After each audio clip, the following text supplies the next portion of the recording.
All right, we are live. Welcome. This is Orion Rising. I am your host, Leonard O'Neill. Good morning, good afternoon, good evening, or good morrow, depending on where in the world you are tuning into the show. Show this out, show this out, show this out. All right, it's Friday night. The Law of One. Welcome, everybody. Right? Sorry, I'm running here trying to get things moving here. I didn't even have time to adjust my camera. I'm going to have to do that right quick here. Before I put my camera up for you guys to see, I'm a little, my head's missing off the top here. Let me fix that. I'm a little off kilter, but I think that'll work. Let me take the screensaver down on the top over here. The overlay. Where's my overlay? There it is. There you go. Yeah, I'm a little crooked there. Let me pull myself up into full screen here, and I'll readjust it. No, I think I'm all right. I'm off a little bit here from center. A little off from center. Well, that'll work. Okay, welcome, everybody. Let me go back over here to the comments. I can see you guys here. Denise, welcome. Cassie, welcome. Yeah, I was trying to get food in. I was running a little bit late trying to get food in and get something for my mom to watch, which is probably too loud in the background. I apologize for that. I got to reset the sound on that television. I'll do that in a minute when we get moving here. So it's Friday night. Law of One. Welcome, Reese. If I miss anybody, if you don't say hello in the chat, I don't know you're here. I just see numbers, right? So, yeah, running around trying to get everything going today, working in the background. And I was trying to get everything in order here, and I think I got everything going here. It looks like I'm live everywhere. Okay, so show this out, show this out, show this out. Get everybody in here. All right, so I didn't even have a chance to prime completely the Law of One, so I'm in the wrong place. Let me see over here where I'm at. I don't even know where I'm at. I'll be honest with you, so I'm going to have to prime it as we go, guys. I apologize for that. That's how much I was running, trying to get that and food in me and mom and get something for mom to watch on television there. And I didn't have a chance to get back to where we're supposed to be, so I'm going to have to prime that as we go. So I backed up quite a bit because we're on question 20. I think we're going to go to 18. I think I'm on question 10 right now. So let me find out where we are, and we'll adjust that. So we'll do a sound check, and we'll go ahead. Denise, thank you for tagging everybody in here to get them in here. We'll go ahead and I'll do the sound check and find out where I am, and then we'll start adjusting that up to a few questions and back to where we were, okay? And Cassie, thank you for also doing that and tagging some people and getting them in here. Yeah, let me start playing. We'll do a sound check with the Law of One. We're on session 79, but I don't know what question we're on. I'm going to try and get us up to about 12 or 14 or 15. If I can get us past that quickly, I'll do that, and then we'll go from there. Otherwise, I'll just let it play at some point here, you know what I mean, to get us back up to the spot. Let me find out where we're at, okay? By doing this to allow the conscious mind greater freedom under the first distortion by partitioning, you might say, the individualized portions of this from the potentiator or unconscious which had a greater communication with the total mind, therefore allowing for, you might say, the birth of uneducated, to use a poor term, portions of consciousness.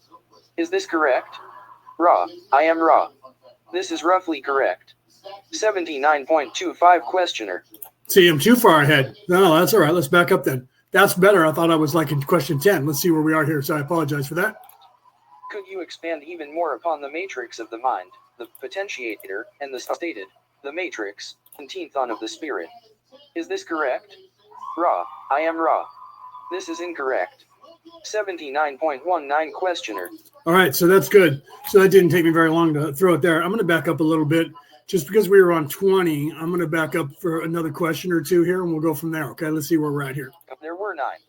79.15 Questioner. All right, so I'll let it play from right here on 15 because we were on 20, but I wanted to back up to like 18 and just then I stopped at 19. So we'll go ahead and start it at 15 and then kind of let it play. Hopefully you guys can hear it okay because nobody said anything in the chat. So I don't know if you can hear it. I'll turn up the sound to where I think it should be. So you guys should be able to hear this because I have it shared. Okay, so let's try it here. 9 archetypes. I will guess that those 9 were 3 of mind, 3 of body, and 3 of spirit. Is this correct? Ra. I am Ra. This is correct. 79.16 Questioner. I am going to guess that in the system of the tarot those archetypes would roughly correspond to, for the mind, the magician, the emperor, and the chariot. Is this correct? Ra. I am Ra. This is incorrect. 79.17 Questioner. Could you tell me what they correspond to? Ra. I am Ra. The body, the mind, and the spirit each contained and functioned under the aegis of the matrix, the potentiator, and the significator. The significator of the mind, body, and spirit is not identical to the significator of the mind, body, and spirit complexes. 79.18 Questioner. I now understand what you meant in the previous session by saying to extend free will the significator must become a complex. It seems that the significator has become the complex that is the 3rd, 4th, 5th, 6th, and 7th of the mind, the 10th on of the body, and the 17th on of the spirit. Is this correct? Ra. I am Ra. This is incorrect.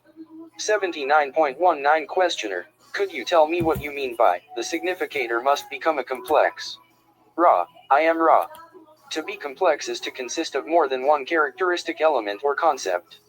79.20 Questioner. I would like to try and understand the archetypes of the mind of this logos prior to the extension of the first distortion. It's weird that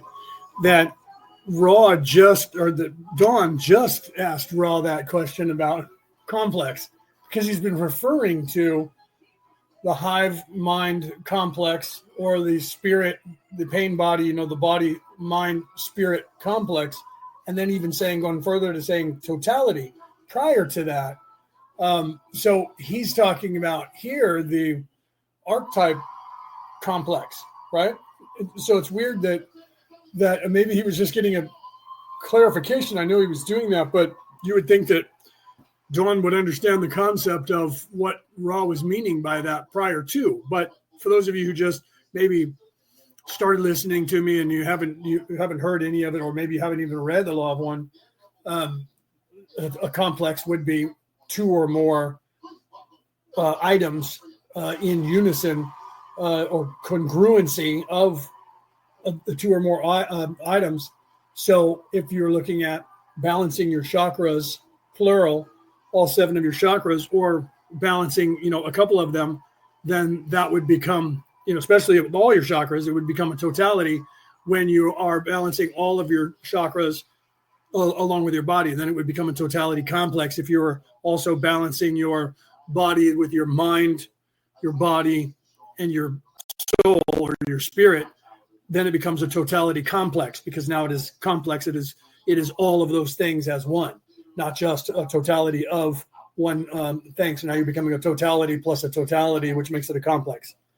Okay, so it's weird that Dawn would ask that question there, but I guess, for clarification, for people who maybe hadn't heard the rest or read the rest of the Law of One and maybe tune into this around the world, that's what Ra's referring to when he refers to a complex or a totality in basic. All right, let's continue here.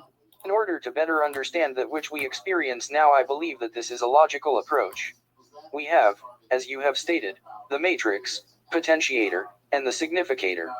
I understand the matrix as being that which is the conscious, what we call the conscious mind.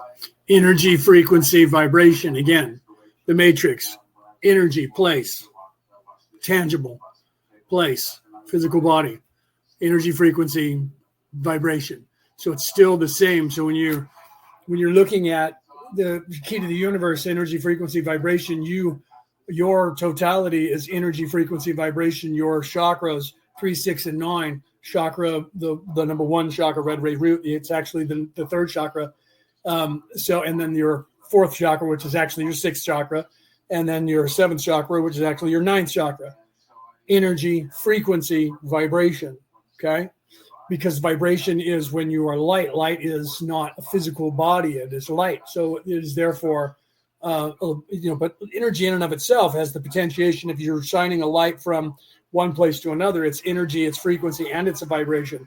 But when you're going into the physical plane, you wouldn't understand that if I told you that. Once you get there, then it starts over again, because everything is cyclical, and your light body is energy, frequency, vibration once again, but on a higher plane. But I don't want to get involved in that too much, because most of you out there around the world are just starting to understand your energy, frequency, and vibration of this physical plane. So the matrices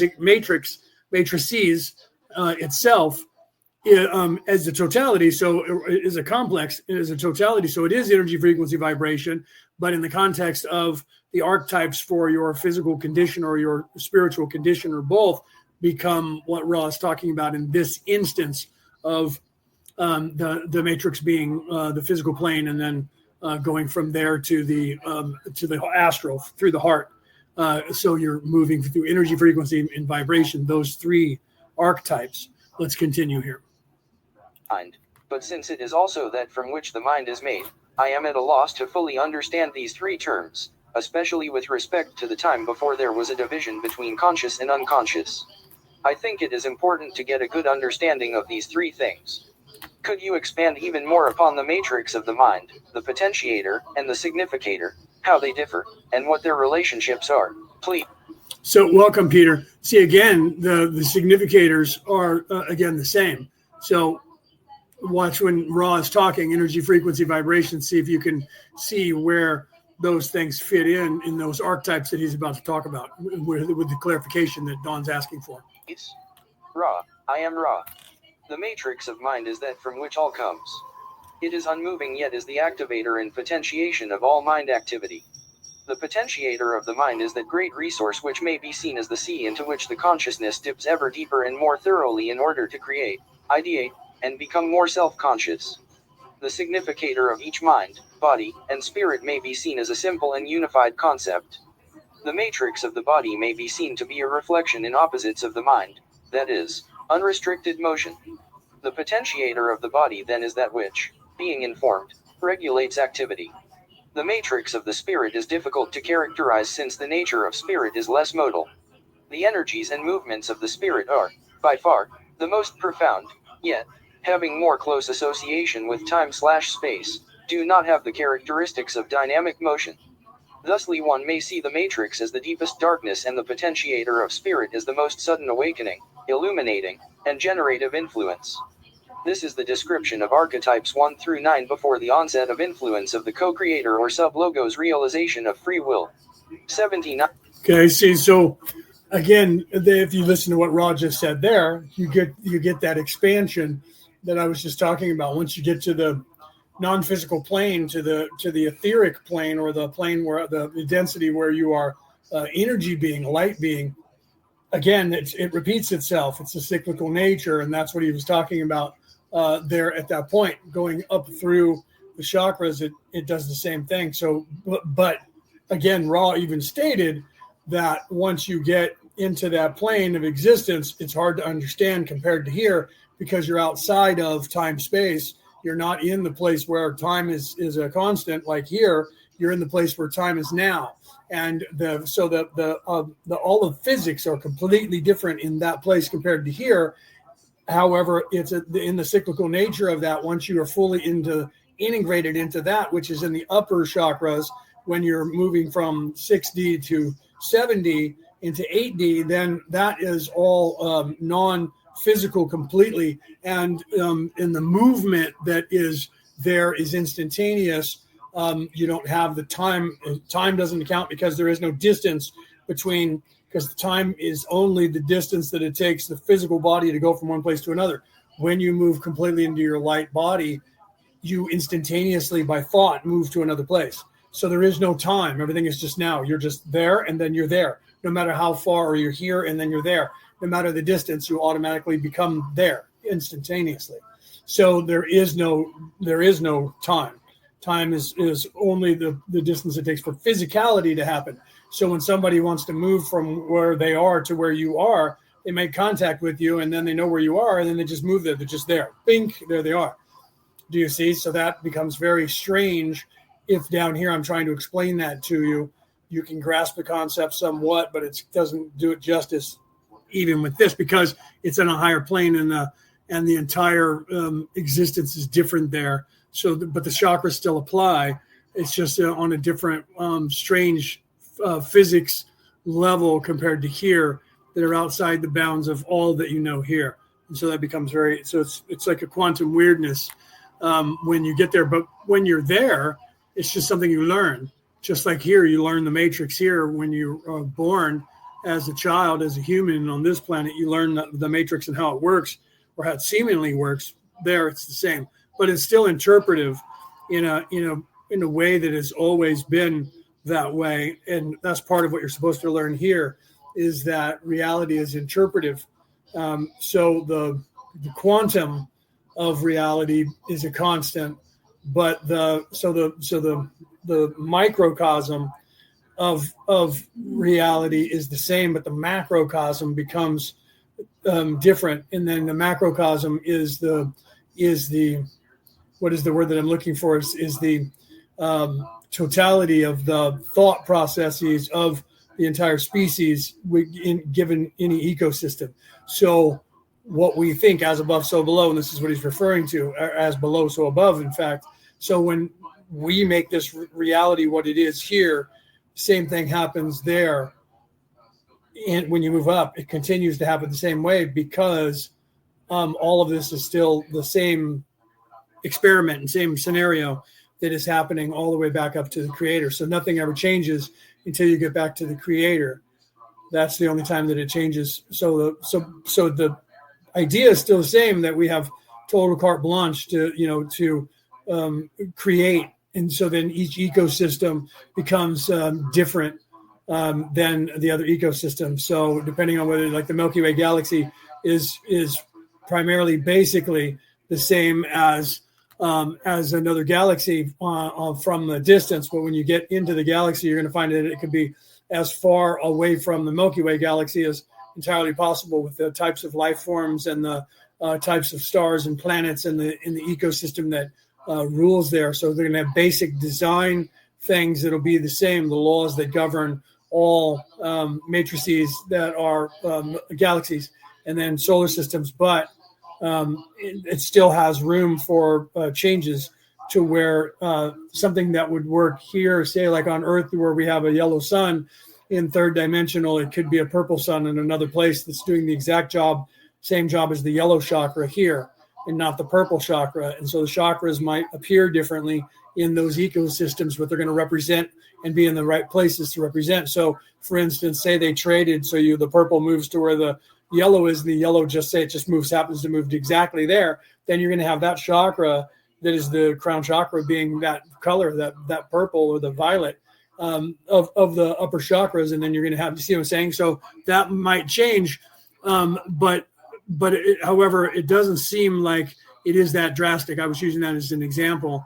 I don't believe that it is that drastic. I'm pretty sure that the chakra colors are the chakra colors, but the physics will change a little bit, right? Okay, so hello to anybody who hasn't said hello. If you guys are in the chat, if you don't say hello, I'm not seeing everybody in the chat unless you guys aren't saying anything. So I'm not sure about that. Okay, let's continue here.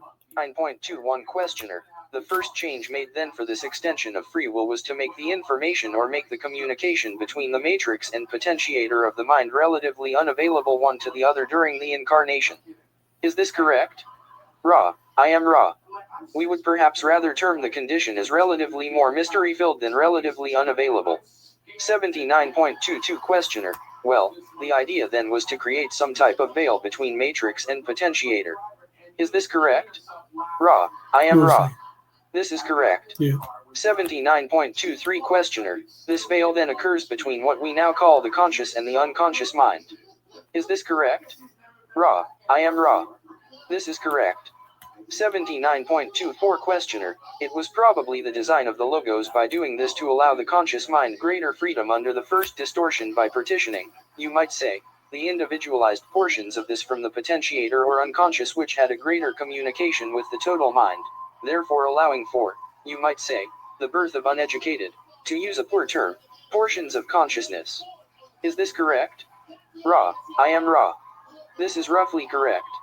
79.25 Questioner, could you roughen it, elucidate a bit on that? Ra, I am Ra. There is intervening material before we may do so. 79.26 Questioner, okay. Now, was then this simple experiment carried out and the product of this experiment observed before greater complexity was attempted? Ra, I am Ra. As we have said, there have been a great number of successive experiments. 79. Right, so you have to realize that people get the wrong idea about the way things work in the universe and this ecosystem is because most people don't realize that it evolves, and it is evolving. I was just talking about this, I think last night, maybe today, just in the last 24 hours, 12, 15 hours, 16 hours or so, talking about this very idea. So people don't realize that they think that, it was created and this is the way it always has been and the way it is going to be forever. That's just not true. The creator of the universe is creating things and recreating things and giving carte blanche to individuals who can come up with new ideas. So if somebody comes up with a new idea and it's a idea that seems to catch on where people are thinking about a certain thing, and then the creator will actually allow it to be created, right? Because that's the way it works. So when we come up with a new scenario and we start going down that trek of a new scenario, and it becomes a reality, then all eyes start turning to that, as a possibility that they may want to do in their matrix. So that's like what's happening right here, breaking away from the norm on this planet. There's a lot going on here that is completely different, specifically to this time going forward. Everything that you see happening around you currently is not normal and hasn't been normal. Okay, so everything that you see currently going on and what you're having, what this place is moving into, and the idea of what the changes that are being made here are novel. It's new. It hasn't been done but one other time in this galaxy. You guys are living through it, and most of you don't even know what's happening. You don't know how rare this event is and how new this event is. Now, I'm not talking about the experiment of free will. A lot of people act like the experiment of free will was new. In the minds of the universe, it's relatively new, but it's been around for a very, very long time, right? However, it does mimic, or we mimic that thing. If you look at this planet, the idea of self-rule is only a few hundred years old. Some people had it in different versions. There's the trial and error, getting back to what Ra's talking about. In different versions, but there's always been a monarchy or an oligarchy or a polyarchy or one of those things. I don't know how much you guys know about your governmental systems, but there's always been a dictator of some kind in charge, a single body, and it wasn't until roughly a couple thousand years ago now, or more, about 5,000 years now on this earth. I would wager going back to 12,000 years, where some freedoms were being installed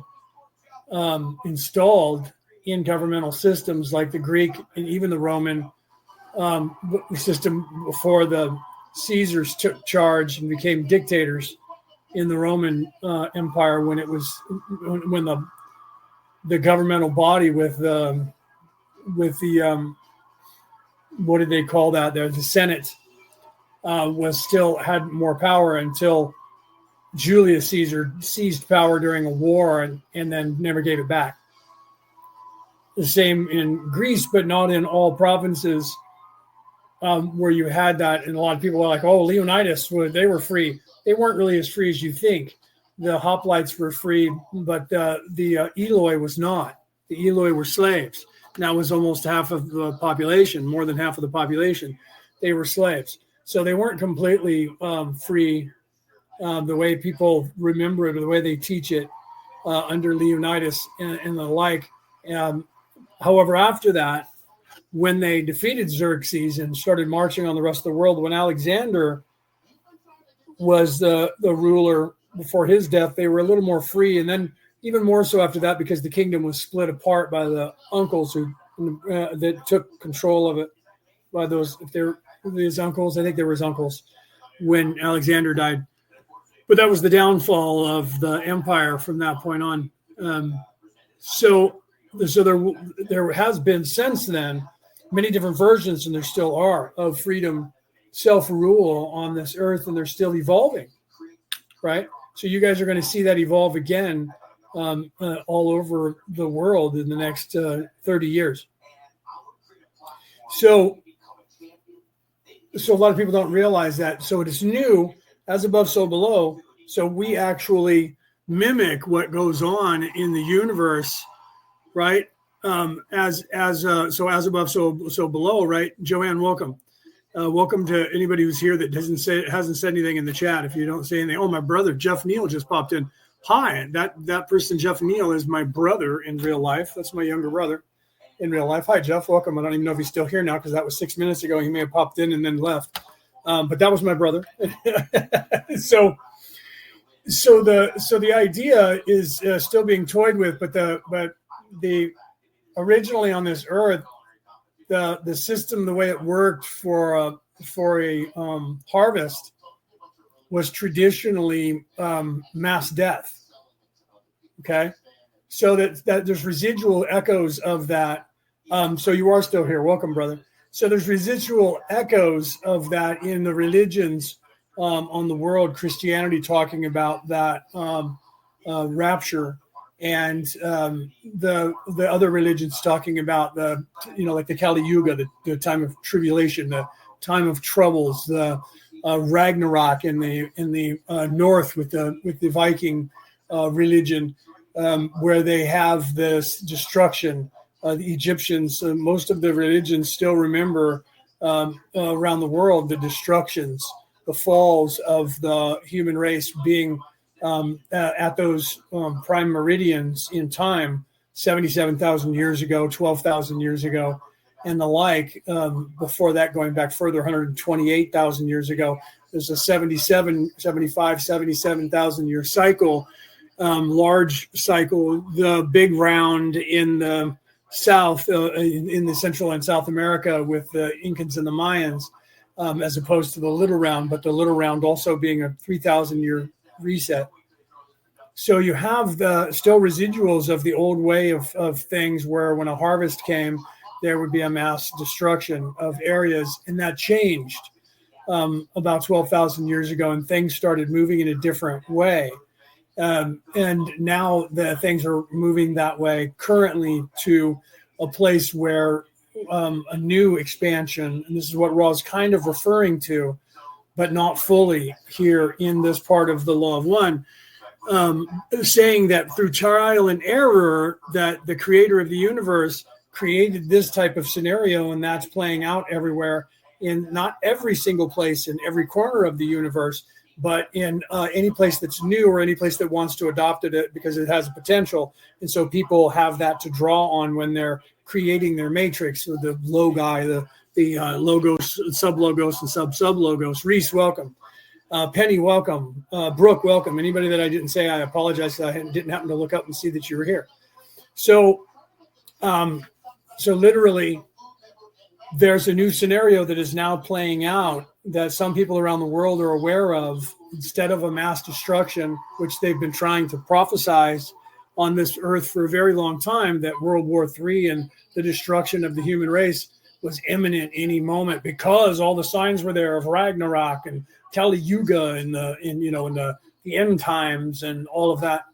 But that's not, those scenarios aren't going to happen. That cyclical nature of reality is not what's about to happen here. So you're not going to have Jesus showing up in a bus to pick everybody up. Jesus is going to come driving up, and St. Peter's going to be standing next to him, and the doors are going to open. He's going to have names, and only the names get to come on the bus, and everybody else is going to be left behind. 50 years ago, that's what everybody was pushing still. And if you notice that even the churches kind of stopped pushing that ideology. Why? Because they sense that there is a shift in what's going on, and what's happening here now is going to be that part of the Bible that has been talked about, where you hear in the Bible where God says, and I will create the new earth, the new heaven and the new earth. That doesn't mean destruction anymore to create that. It means simultaneous existence and transformation of the earth into the new earth, the heavens into the new heaven. So so that was even foretold in the Christian Bible, the Hebrew Bible, and the Muslim Bible, that God was changing the way things were done. No more the destruction, no more the destroyer of worlds coming to annihilate an entire species with a fire or a flood or something else, but a new creation, a recreation. So this is what's happening here, and most people are unaware of that. Most of you out there in the world don't know that, and it's even foretold, like I said, in the Bibles. So those of us who are reading that see that, and some of the people in the churches don't understand what that means, and they still think it means a destruction where of the planet where most people are going to die. But that's not the intention with what's happening on Earth, and that is why you have people that are really kind of starting to talk about that in the last 15 or 20 years now, really in the last 10.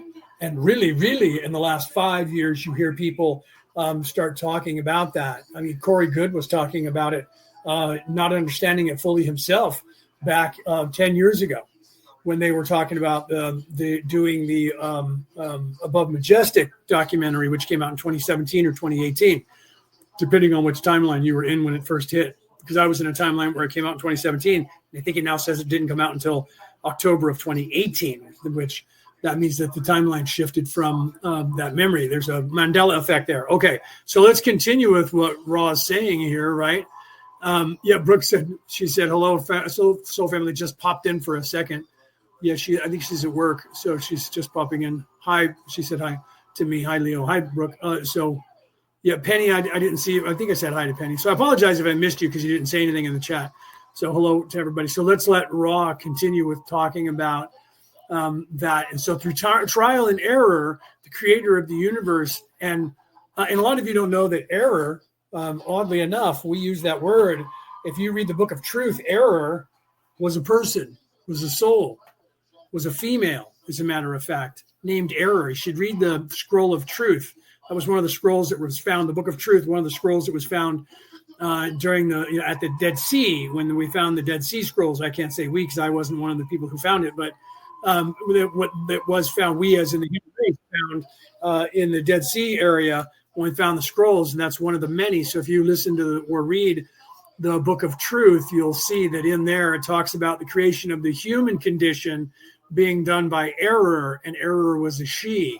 And that it was allowed to happen by the creator. That potentiation, my brother and I, who's in the audience right now, we're just talking about free will and some things that people say God didn't create, but other people did. And then, but even if God doesn't create it, and this is the thinking in all of the churches and all of the religions around the world, it was done because God created someone and gave them the ability to create that. Therefore, God may not have actually come up with the idea and implemented it. It might have been someone else, but it was someone that he gave the idea to be able to do that. Do you see? So by proxy, the creator is creating and recreating, because the creator is allowing every individual to do that. And since we are, in fact, all just fractured pieces of the creator of the universe, so on the level, if you don't believe in the creator of the universe, you can go, well, that was created by humans, because you don't want to believe that there is anything above you or more powerful than you. But the truth is, whether you like it or not, whether you believe it or not, the sky is blue on this planet. Okay, so you can call it whatever you want, but it's still blue because that's the color that it is. Unless, of course, it's an overcast day or whatever, something changes that, or we have a sunspots and during the middle of the day and it changes the color to green or yellow or red, because of the spectrum that comes in and the energy, like the aurora borealis. So, but otherwise, the potentiator is the creator. So the potentiation is us. So we become a recreator or a co-creator, and then we can take the potentiation and then make it what we want here. And then that's the as below, so above. What you reap on, or what you sow on the earth, I shall too sow in heaven. What you reap on the earth, I shall too reap in heaven. And that's where that comes from. So it's, you have the free will. You have the freedom to create and recreate brand new scenarios. And I will allow that to happen because I want to see those scenarios. That is basically what God was saying by giving us that free will. Chandra, welcome. All right, so let's continue here. So again, the potentiation, the potentiator is allowing us to have that potential to then create anything that we want. So let's get back with Ra talking about that. 2-7 questioner. I was just wondering, since this seems to be the crux of the experiment, this seems to be the large breaking point between no extension of the first distortion and the extension of the first distortion, what the result of this original experiment was with respect to that which was created from it. What was the result of that? Ra, I am Ra. This is previously covered material. The result of these experiments has been a more vivid, varied, and intense experience of creator by creator. 79.28 questioner. Well, I was aware of that. I probably didn't state the question correctly. It's a very difficult question to state. I don't know if it's worth attempting to continue with, but what I meant was, when this very first experiment with the veiling process occurred, did it result in service to self-polarization with the first experiment? Right before we let that finish, I want to address what Chandra said, right? Me too. You know that, right? I talked about that when I was 11, right? So she said, I've recently come to the realization, Leo, that I've been in the GATE program. Recently remember that I was tested, right? So we'll have to talk about that, you and I, one of these days. Remind me, and you and I will have a conversation about that. I would love to hear that story behind that, and that what you do remember from all of that. Yeah, I would love to go down that path. So let's set up a time and you and I talk and find out what maybe we can swap stories, right? Yeah, you remembered. She said, yeah, I remember you saying that. Yeah, so you remember that. So I would love to hear the scenario and what you remember of the testing and the tests that you took there when you did that, and how long ago that was. We'll have to talk. Let's do that. All right, let's continue with Ra here. Ra, I am Ra.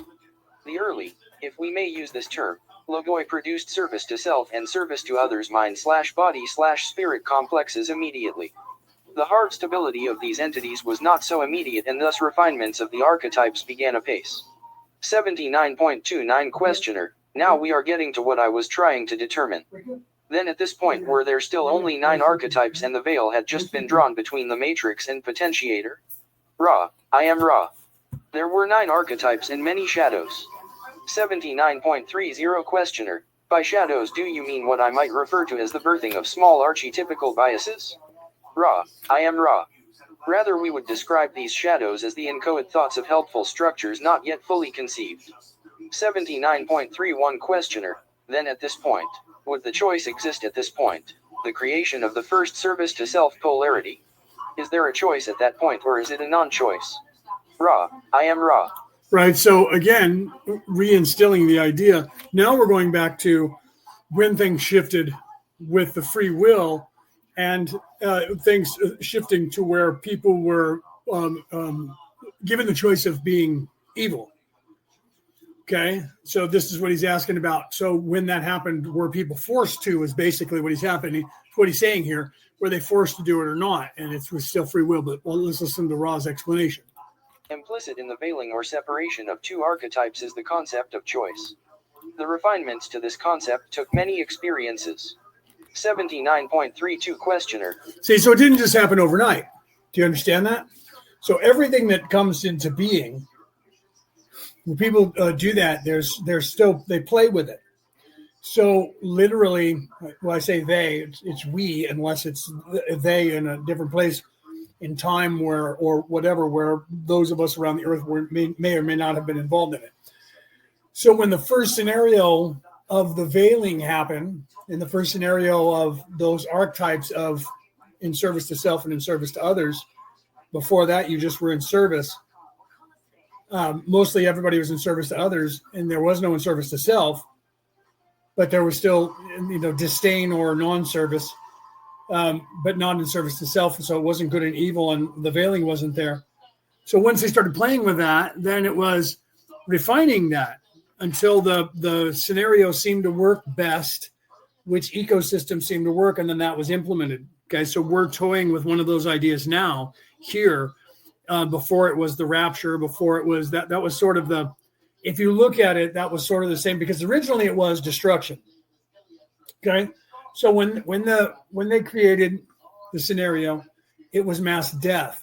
So if an entire species or population of a city-state was ready to, say, move on, then something would happen and then they would disappear off the face of the earth.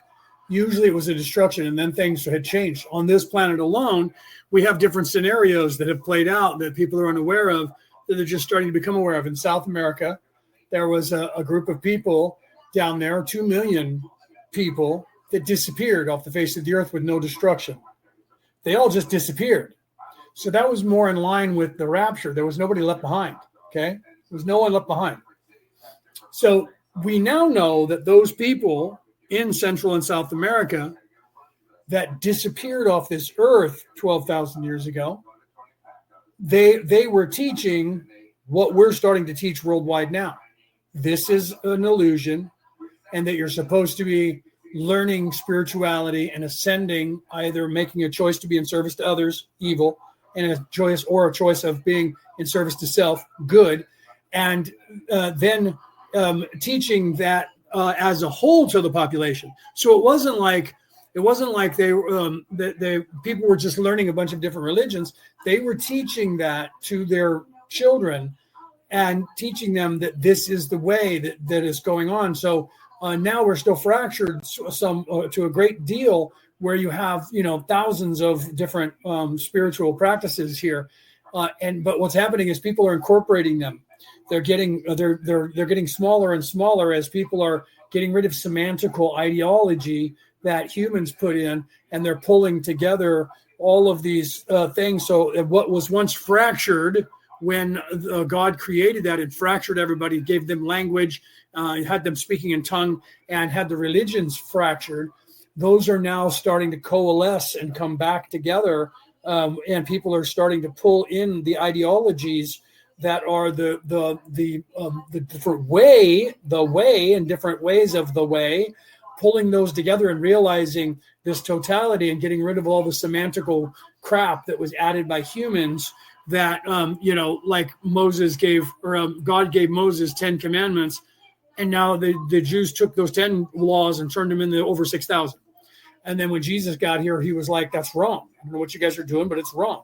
And that's not what you're supposed to be doing. You're not supposed to have all those laws. God didn't give you all those laws. Man gave you those laws. So that ideology then was carried on by Muhammad after that, and in the East with other thought. And then they tried to stifle all that at the different councils, specifically the last two, Nicaea 1 and 2, where they tried to stifle all of that thinking and remove it and reshape the Bible the way they wanted. And now that's been undone because of the Dead Sea Scrolls and the influx of all of the other spiritual practices around the earth. That whole entire scenario that has happened here in the last 12,000 years alone, but in the last 77,000 years, is reordering that chaos into a new way, and that is actually allowed. But before that, it was set in the way, even with free will of good and evil, it still was mass destruction. And since then, it has changed. And the last mass destruction was the flood, and since then, we don't have one.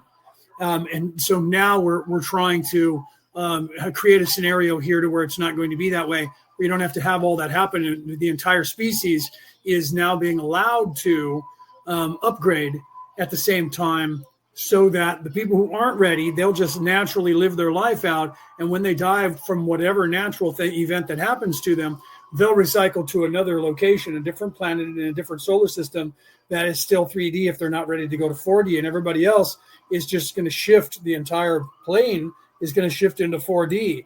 And that's a brand new scenario that hasn't been done yet. And that's what's happening here. So let's let Ra continue talking about the archetypes. And now he's talking about the archetype of the free will being created with the scenario of evil people and good people, and literally just said it was through trial and error that we got to that scenario, which we're used to here because we've been living it for a long time. I'm sorry that I have much difficulty in asking these questions, but we're on material that I find somewhat difficult. I find it interesting that the very first experiment of veiling matrix from the potentiator and vice versa created service to self-polarity. This seems to be a very important philosophical point in the development of the creation and possibly the beginning of a system of what we would call magic not envisioned previously. Let me ask this question. Prior to the extension of first distortion, was the magical potential of the higher densities as great as it is now when the greatest potential was achieved in consciousness for each density? This is difficult to ask. What I am saying is at the end of fourth density, prior to the extension of free will, was the magical potential, what we call magic, as great, or the ability, or the effect as great as it is now at the end of fourth density? Ra, I am Ra. As you understand, if we may use this misnomer, magic, the magical potential in third and fourth density was then far greater than after the change. However, there was far less desire or will to use this potential. 79.33 Questioner. Now, let me be sure I understand you. Prior to the change and the extension of free will, let's take specifically the end of fourth density, magical potential for the condition when there was only service to others polarization, magical ability, or potential was much greater at the end of fourth density than at the end of fourth density immediately after the split of polarization and the extension of free will. Is that correct? Ra, I am Ra. Magical ability is the ability to consciously use the so-called unconscious. Therefore, there was maximal ability prior to the innovation of sub-logois free will. 79.34 Questioner. Welcome, Anna. Welcome. All right, let's continue here. Okay. At the present time we are experiencing the effects of a more complex or greater number of archetypes, and I have guessed that the ones we are experiencing now for the mind work as follows. We have the magician and high priestess, which correspond to the matrix, and potentiator, which have the veil drawn between them, which is the primary creator of the extension of the first distortion. Okay, so now those of you who are who use tarot cards, this is what Reese and I have been talking about. Reese has one of the oldest decks he found again that he and I were looking for back in 2018, somewhere around there, maybe even 2019 by the time we figured it out. I still haven't gotten one. Reese had one. It disappeared, and he just found another one and bought one. He just showed it to us like 2 weeks ago on the Wednesday conversation that he showed us that deck. Now, that's important because here we have Dawn talking about the tarot deck and these same archetypes that I've been talking about, that we have been talking about here. When the tarot cards were created, the archetypes, the major arcana and the minor arcana, have more to do than people realize with the universe itself and all of the chakras. And so now this is where Dawn is asking one of those questions. He just talked about the archetype of the king and queen and how that has to do with the veiling. So let's continue that. So think about now in from the context, if you know about tarot cards, you want to have that in the forefront of your mind, and what you know about the different suits in the deck and the different numbers in the deck and the different card suits and what those represent and what you think they represent, and then realize what Ra's talking about here on a the microcosm to the macrocosm when it comes to physical and spiritual, the energy, frequency, vibration, and going forward from there. So pay attention and listen to what Ra is saying, because he's talking in two different realms, or three really, but mostly at this point he's asking the question of the conscious, subconscious, and then you have the superconscious. So you have the energy, the frequency, and the vibration of the totality that makes up your immortal soul, okay, and the universe itself. So listen to what the description here in the question here that Dawn's asking Ra, and the answer to that. Is that correct? Ra, I am Ra. We are unable to answer this query without intervening material. 79.35 Questioner. Okay. Sorry about that. The next archetype, the Empress, is the catalyst of the mind, that which acts upon the conscious mind to change it. The fourth being the Emperor, which is the experience of the mind. which is that material stored in the unconscious which creates its continuing bias. Am I correct with those statements? Ra, I am Ra. Though far too rigid in your statements, you perceive correct relationships. There is a great deal of dynamic interrelationship in these first four archetypes. 79.36 Questioner. Would the Hierophant then be somewhat of a governor or sorter of these effects so as to create the proper assimilation by the unconscious of that which comes through the conscious? Ra, I am Ra. Although thoughtful, the supposition is incorrect in its heart. 79.37 Questioner. What would be the Hierophant? Okay, hold on before you answer that. Deborah, welcome. I don't know if you were here a couple minutes ago. Jeff was in the audience a couple minutes ago. I don't know if he still is. There's my sister in real life. Our brother was here and said hello just a few minutes ago. All right, let's continue here. Ra, I am Ra. The Hierophant is the significator of the body * complex, its very nature. We may note that the characteristics of which you speak do have bearing upon the significator of the mind complex but are not the heart. The heart of the mind complex is that dynamic entity which absorbs, seeks, and attempts to learn. Ra corrected this error in session number 80. The Hierophant is the significator of the mind complex. 79.38 Questioner. Then is the Hierophant the link, you might say, between the mind and the body? Ra, I am Ra. There is a strong relationship between the significators of the mind, the body, and the spirit. Your statement is too broad. 79.39 Questioner. Let me skip over the Hierophant for a minute because I'm really not understanding that at all and just ask you if the lovers represent the merging of the conscious and the unconscious or a communication between conscious and unconscious. Ra, I am Ra.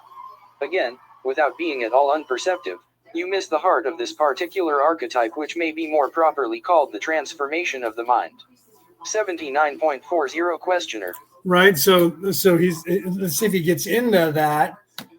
That's a difference. See, that again is he's looking at it in a specific for the marrying of the mind, so to speak, but it's the marrying of the energies. So it's the Kundalini and the Kunda buffer, the masculine and feminine energies of yourself and of the higher self. So it is, in a sense, the marrying of your physical self with your higher self or your subconscious self. Energy, frequency, vibration. Once again. But it is on many levels, and the linear mind of Dawn has him thinking now just the lovers. That's intertwined. That's a transformation. That's the Kundalini. That's the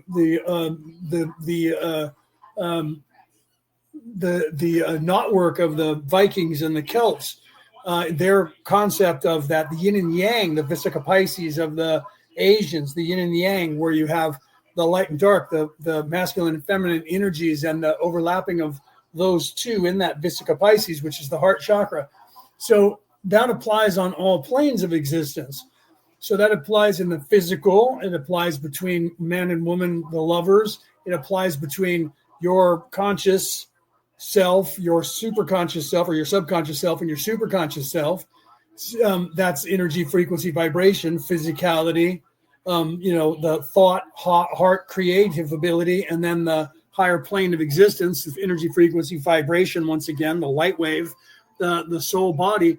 So it's not just answerable in one term. Let's see what Ra says with that, because it is all three of those, and it has the potential for all three of those for marrying or joining or transforming something from separateness into wholeness. So let's see what Ra specifically was able to tell Dawn 45 years ago. Transformation of the mind into what? Ra, I am Ra.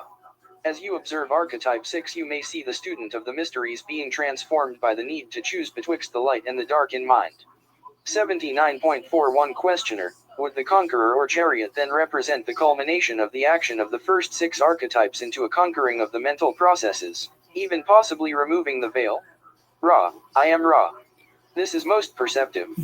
The archetype 7 is one difficult to enunciate. We may call it the path, the way, or the great way of the mind. Its foundation is a reflection and substantial summary of archetypes 1 through 6.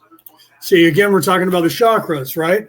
So the archetype of the crown chakra, the archetype of the Christ consciousness, the spiritual consciousness, or what he's referring to as the archetype of the mind, being the seventh chakra, being that archetype, is also represented, by the way, in the tarot cards. And that's why they're using the tarot cards as reference points to deal with these traits at this point. And because Don doesn't know them as chakras, but he's learning that as he goes. So he's using archetypical, just because I think his background was more from Archimedes and the like from the Roman and Greek, as opposed to the Eastern thought processes or even the Egyptian. So his background in knowledge goes to Roman Greek ideology and their reasoning. So they didn't know chakra.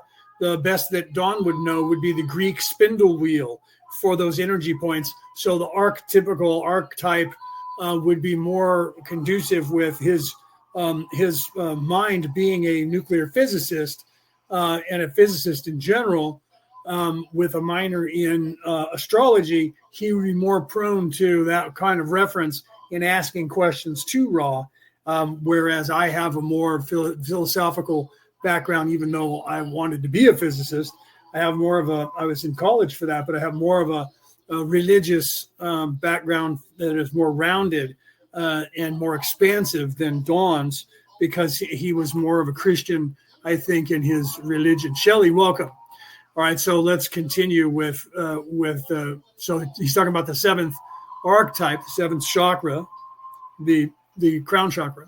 One may also see the way of the mind as showing the kingdom or fruits of appropriate travel through the mind, in that the mind continues to move as majestically through the material it conceives of as a chariot drawn by royal lions or steeds.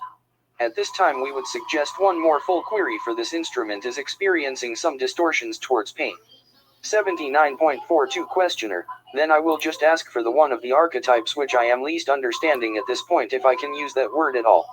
I am still very much in the dark, so to speak, with respect to the Hierophant and precisely what it is. Could you give me some other indication of what that is, please? Ra, I am Ra. You have been most interested in the significator, which must needs become complex. The Hierophant is the original archetype of mind, which has been made complex through the subtle movements of the conscious and unconscious. The complexities of mind were evolved rather than the simple melding of experience from potentiator to matrix. The mind itself became an actor possessed of free will and, more especially, will. As the significator of the mind, the Hierophant has the will to know, but what shall it do with its knowledge, and for what reasons does it seek? The potentials of a complex significator are manifold. Are there any brief queries at this working? 79.43 Questioner: only is there anything that we can do to make the instrument more comfortable or improve the contact? Ra, I am Ra. All is well. For some small portion of your future the instrument would be well advised to wear upon the hands those aids to comfort which it has neglected to use. There has been some trauma to both hands and arms, and, therefore, we have had to somewhat abbreviate this working. 79.44 Questioner: thank you. Ra, I am Ra. You are conscientious, my friends. We leave you in the love and in the light of the one infinite Creator. Go forth, therefore, rejoicing in the power and the peace of the one glorious infinite Creator. Adonai. Okay, let me stop sharing this one, and we'll go to the next session here. Let me pull that up, and I will open this up, and I'll share this one. Let me get it up here and make sure it's the right one. February 27, yes, it is. 1982. Okay, let me share this with you guys here. We come back over here in studio and share screen.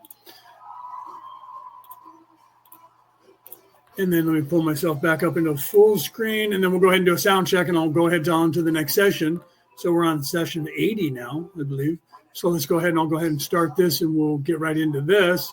And we'll get into, and like I said, we'll do a sound check and let it play. February 27th, 1982. 80.0 Ra, I am Ra. We greet you in the love and in the light of the one infinite Creator. Before we initiate this working, we would wish to correct an error which we have found in previous material. And that was the reference that was in the last session where it said that Ra corrected this in the next session, in session 80. So you're going to hear that correction here from what he was talking about earlier. So go ahead and let's let that play out. That archetype, 5, which you have called the Hierophant, is the significator of the mind complex. This instrument is prey to sudden flares towards the distortion known as pain. We are aware of your conscientious attempts to aid the instrument but know of no other modality available to the support group other than the provision of water therapy upon the erect spinal portion of the physical body complex. Well, now there's somebody I haven't seen for a while. Finn, welcome, brother. I haven't seen you in the audience for a long time. How you doing? Welcome from over there. You still in Ireland? I think you are. That's where you were. I don't know if you're still over there. Welcome, Finn.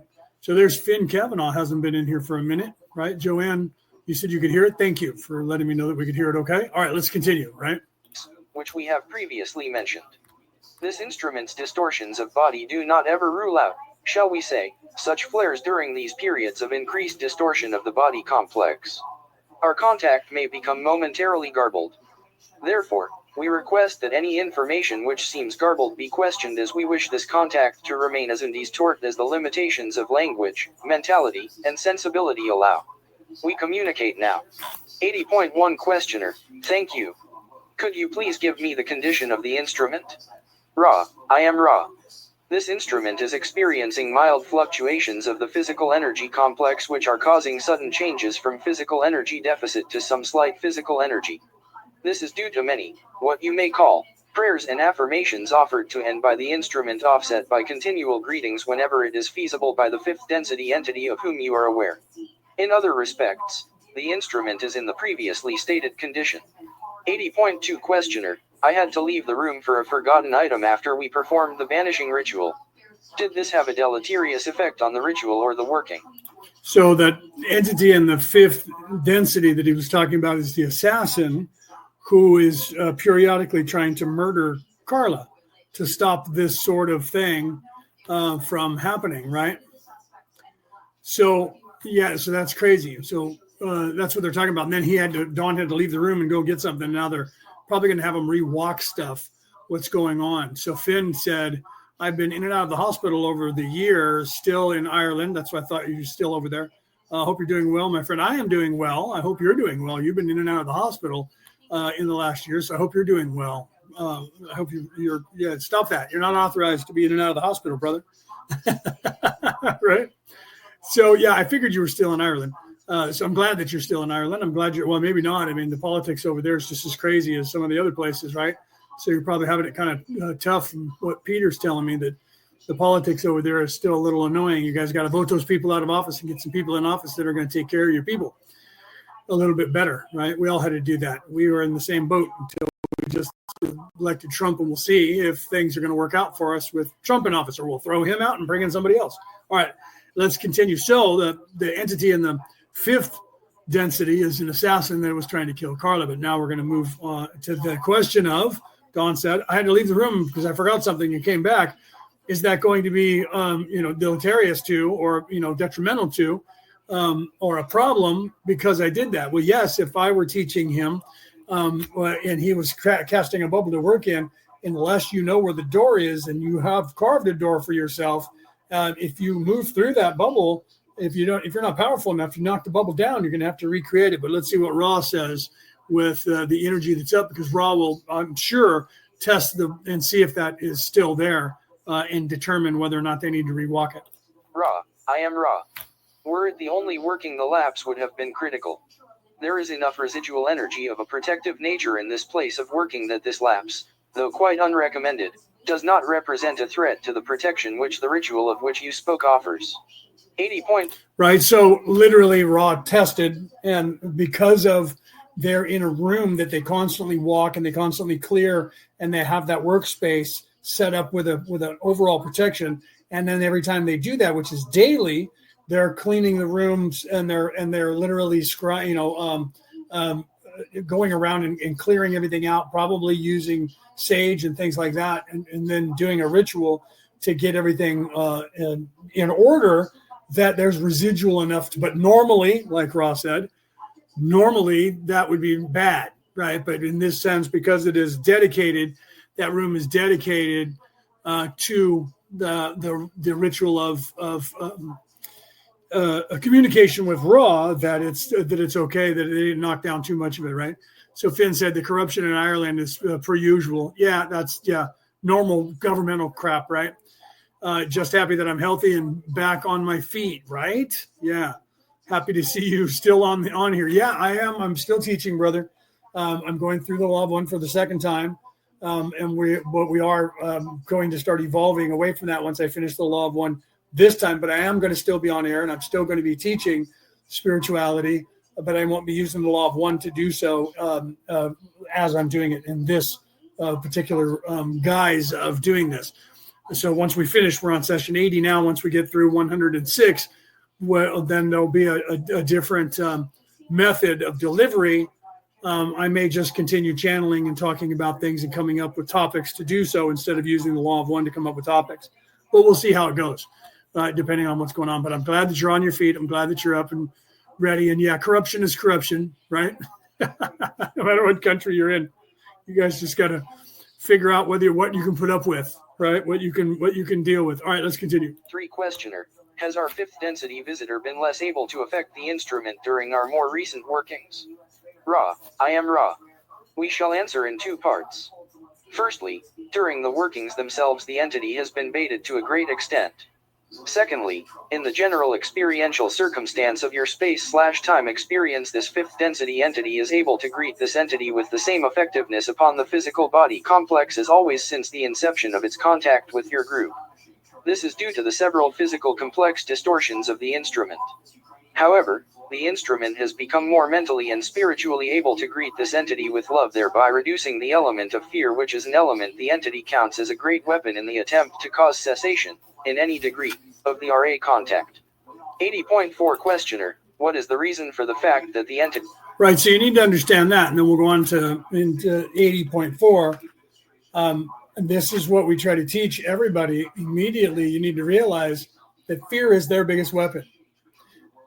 Right, so the first step in avoiding a trap is knowing of its existence. The first step in defeating evil is to never be afraid of it. Shed light on it. Love, send love. That's what he's literally saying, that Carla was no longer in fear and being able to greet them with the love and the light of the infinite creator. That's your biggest weapon.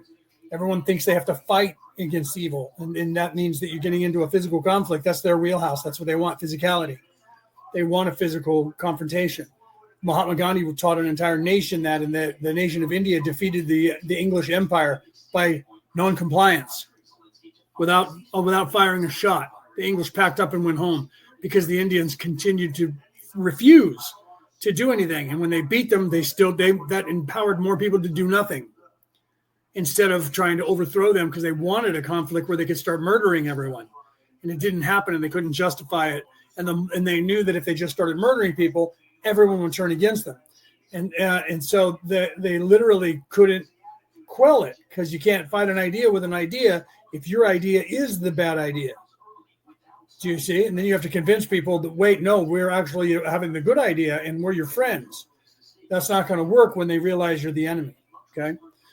All right. So most revolutions need to not be fought in the physical. That's a last resort when you have no recourse and everybody is dying. Then you may do that. Otherwise, if you don't have to, you don't need to. If you don't need to, you don't have to. All right, let's continue. He is able to act through physical distortions that are already present, as opposed to being unable to act on an entity who's had no physical distortions at all. Ra, I am Ra. The key to this query is the term distortion. Any distortion, be it physical, mental, or spiritual in complex nature, may be accentuated by the suggestion of one able to work magically, that is, to cause changes in consciousness. This entity has many physical distortions. Each in the group has various mental distortions. Their nature varies. Wait, let me stop there and point out that magical means to cause changes in the physical. That means mental. That means manifestation.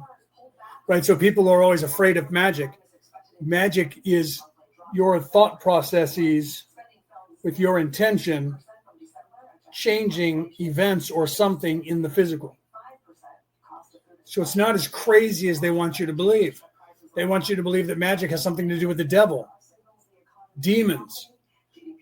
So thinking something and manifesting something, which means magic, magical properties, magi, that's where the word comes from, learned one, illuminated one. They're trying to discourage you from taking a thought in your mind and making it happen in the physical. That's what they're doing. But they want you to think of words and write them down. They want you to think of how to fix their car and fix their car.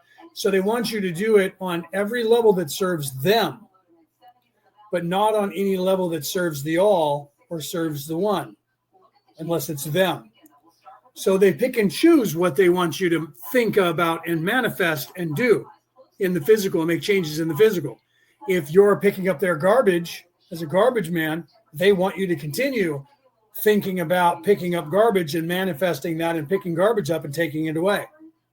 If it serves them and you're a servant to them, they want you to be smart enough to think things and do that. Paint their fence, right? Build their house, pay them money, work for them in their factory.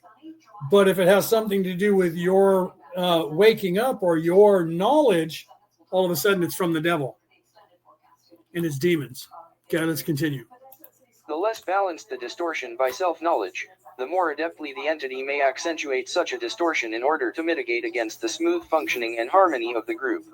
80.5 Questioner, as RA well knows, the information that we accumulate here will be illuminating to but a very minor percentage of those who populate this planet presently, simply because there are very, very few people who can understand it. However, it seems that our fifth density visitor is, shall we say, dead set against this communication. Can you tell me why this is so important to him, since it is of such a limited effect, I would guess, upon the harvest of this planet? Since it seems to me that those who will understand this information will quite possibly already be within the limits of Hive stability. Ra, I am Ra. Purity does not end with the harvest of third density. The fidelity of RA towards the attempt to remove distortions is total. This constitutes an acceptance of responsibility for service to others which is of relative purity. The instrument through which we speak and its support group have a similar fidelity and, disregarding any inconvenience to self, desire to serve others. Due to the nature of the group, the queries made to us by the group have led rapidly into somewhat abstruse regions of commentary. This content does not mitigate against the underlying purity of the contact. Such purity is as a light. Such an intensity of light attracts attention. 80.6 Questioner, what would our fifth density visitor hope to gain for himself if he were to be successful in terminating this contact? Ra, I am Ra. As we have previously stated, the entity hopes to gain a portion of that light, that is, the mind/body/spirit complex of the instrument.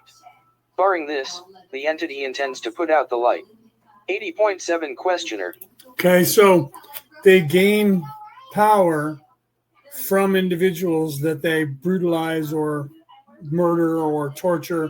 So most people don't understand more specifically that evil people gain in stature and gain in power when they do things to people, when they brutalize them, rape them, pillage them, murder them, dominate them, talk down to them, mentally torture them. Do you see? They gain like a vampire, like an energy vampire. They gain, that is vampirism at its base. They gain some of your light. They gain that power and turn that. We've proven this. I've talked about this when I was telling people 35 years ago about vampires. It's not what you think when people are like, oh, they want your blood because they want to drink your blood. Fools do that now and they drink other people's blood, but they try to make sure that it's type O negative blood because otherwise they could poison themselves. Because that they believe that they were drinking your blood because when they were talking about your essence back in the way back, the reference that people were saying was that your blood this and your bloodline that. It's actually your life force. And they would say it's in your blood because back then that's where they misunderstood. They started doing that in the Central and South America where they started bloodletting. They started sacrificing people and bleeding them out and believing that if they did that, the gods would return or they would gain favor from the gods. So they would murder somebody because they wanted rain to happen if there wasn't any rain. So that was children that didn't understand the concept. The translation, lost in translation, the translation of things into words had them not understanding and realizing what they were talking about, right? But energy is where, and that's where Peter's talking about that, right? Vampires take your energy, right? That is the where it came from. Is the vampirism was actually energy. It was your aura. It was your soul energy, not your physical body, not the physical blood that runs in your DNA, that runs in your body, but the energy, your essence. And people are still doing it. So back even 35 years ago, when I was trying to teach that, people would look at me and go, "Is that a thing?" And I'm like, "It most definitely is a thing. You guys need to realize that." I talked about that where my friend's shop back then, he had a shop where he sold all, paraphernalia and all the stuff that has to do with what they call new age stuff. And they had a class. I don't know if it was a drum circle or something, a meditation class. I don't recall exactly what it was that they were doing at that particular night. But two people came in and raided the place of everybody's energy, and everybody that was there that night felt ill. Their body hurt and ached, and they had no energy, and they all ended up leaving after those people left, and they went home, and they didn't feel good for a few days. And as soon as I found out about it, I went down there, and my ex-wife was one of the people, and I went down and told Ron, the owner of the shop, what was going on, and he looked at me and said, "That's a thing?" I'm like, "Yes, it is. You need to call every person that was in here and tell them that they need rose petals in the bath or rose oil in their bath, because the scent of rose and the energy of rose will help you to replenish your aura." So they need to do it now. You can't just spray it on you. You need to immerse yourself in water. So literally, if they have some roses, get a dozen roses and pull all the flowers off and pull the petals off and put them in the water, warm water, and climb in it and soak in it. Or use rose oil, but you have to make sure it's concentrated and it's from roses. That's why they use rosary beads. They were originally from rose petals. I used to have one that was made in Jerusalem that was made from rose leaves, where they literally smashed them together and made the rosary bead, each bead, and including the cross. It was literally smelled like rose. You could smell it. It wasn't because they sprayed it. And actually, you could see that it was made of rose. That's why they were called the rosary bead, because those beads and the prayers for that would protect your aura. And that's why people started wearing those and using those as prayer beads, because they were made of rose petals. So the vampires were literally taking your essence, your life force essence, your energy, your aura, and they want to transmute that into themselves. And I used to show people images that we had from testing, where we were able to take pictures of people's auras. You can look this up online. They're all out there online, where you take pictures of the human body. I even put pictures of it. I made a reel about 3 years ago. It's on, if you go and find my reels that are old enough, Facebook, definitely on Instagram and YouTube. I think both of those go back far enough that if you go and look at those, Facebook, Instagram, and YouTube, you should be able to go back on my reel, short, whatever it's called on the platform, and go back almost to the beginning and then come forward. You'll see that I have pictures of real auras, and then there's different ones that show you what a person who is possessed has, what their aura looks like.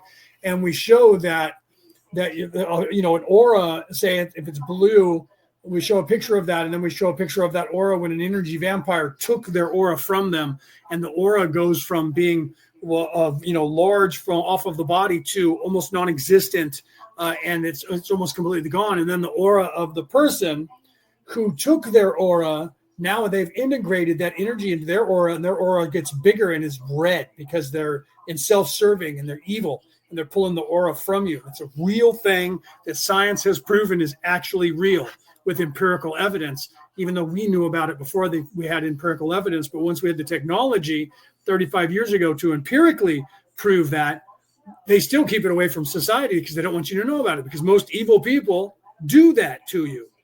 And some of you know those people where every time you go and you're around a certain person in your life, you're like, oh my God, every time I talk to them, I leave and I have no energy and I'm tired and I'm achy, because they're a vampire, whether they know it or not. And they're taking your energy from you. They're siphoning off your energy, your life force energy, and you have to re-put it on to yourself. You need to actually figure that out. Right.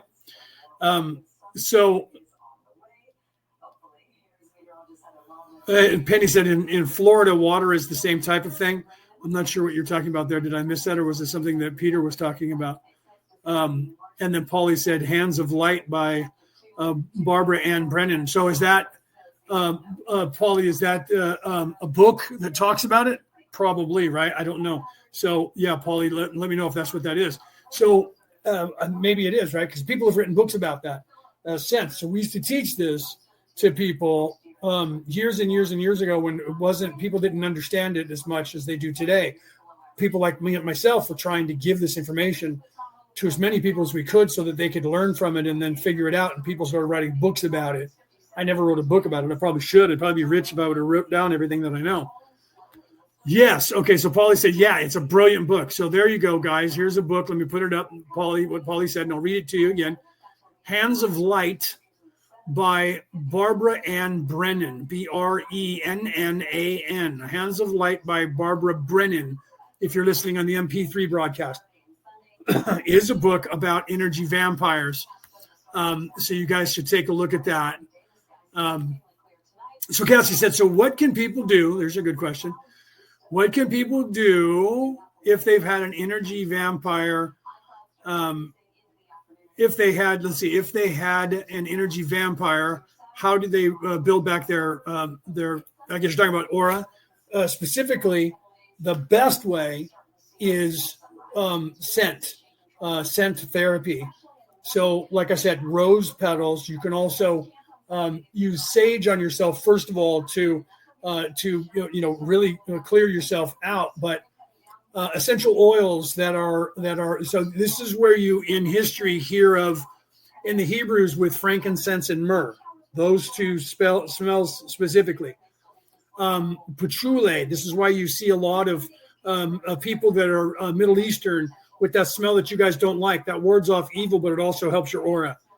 White sage. But to rebuild an aura really well, you want to use essential oils like those oils.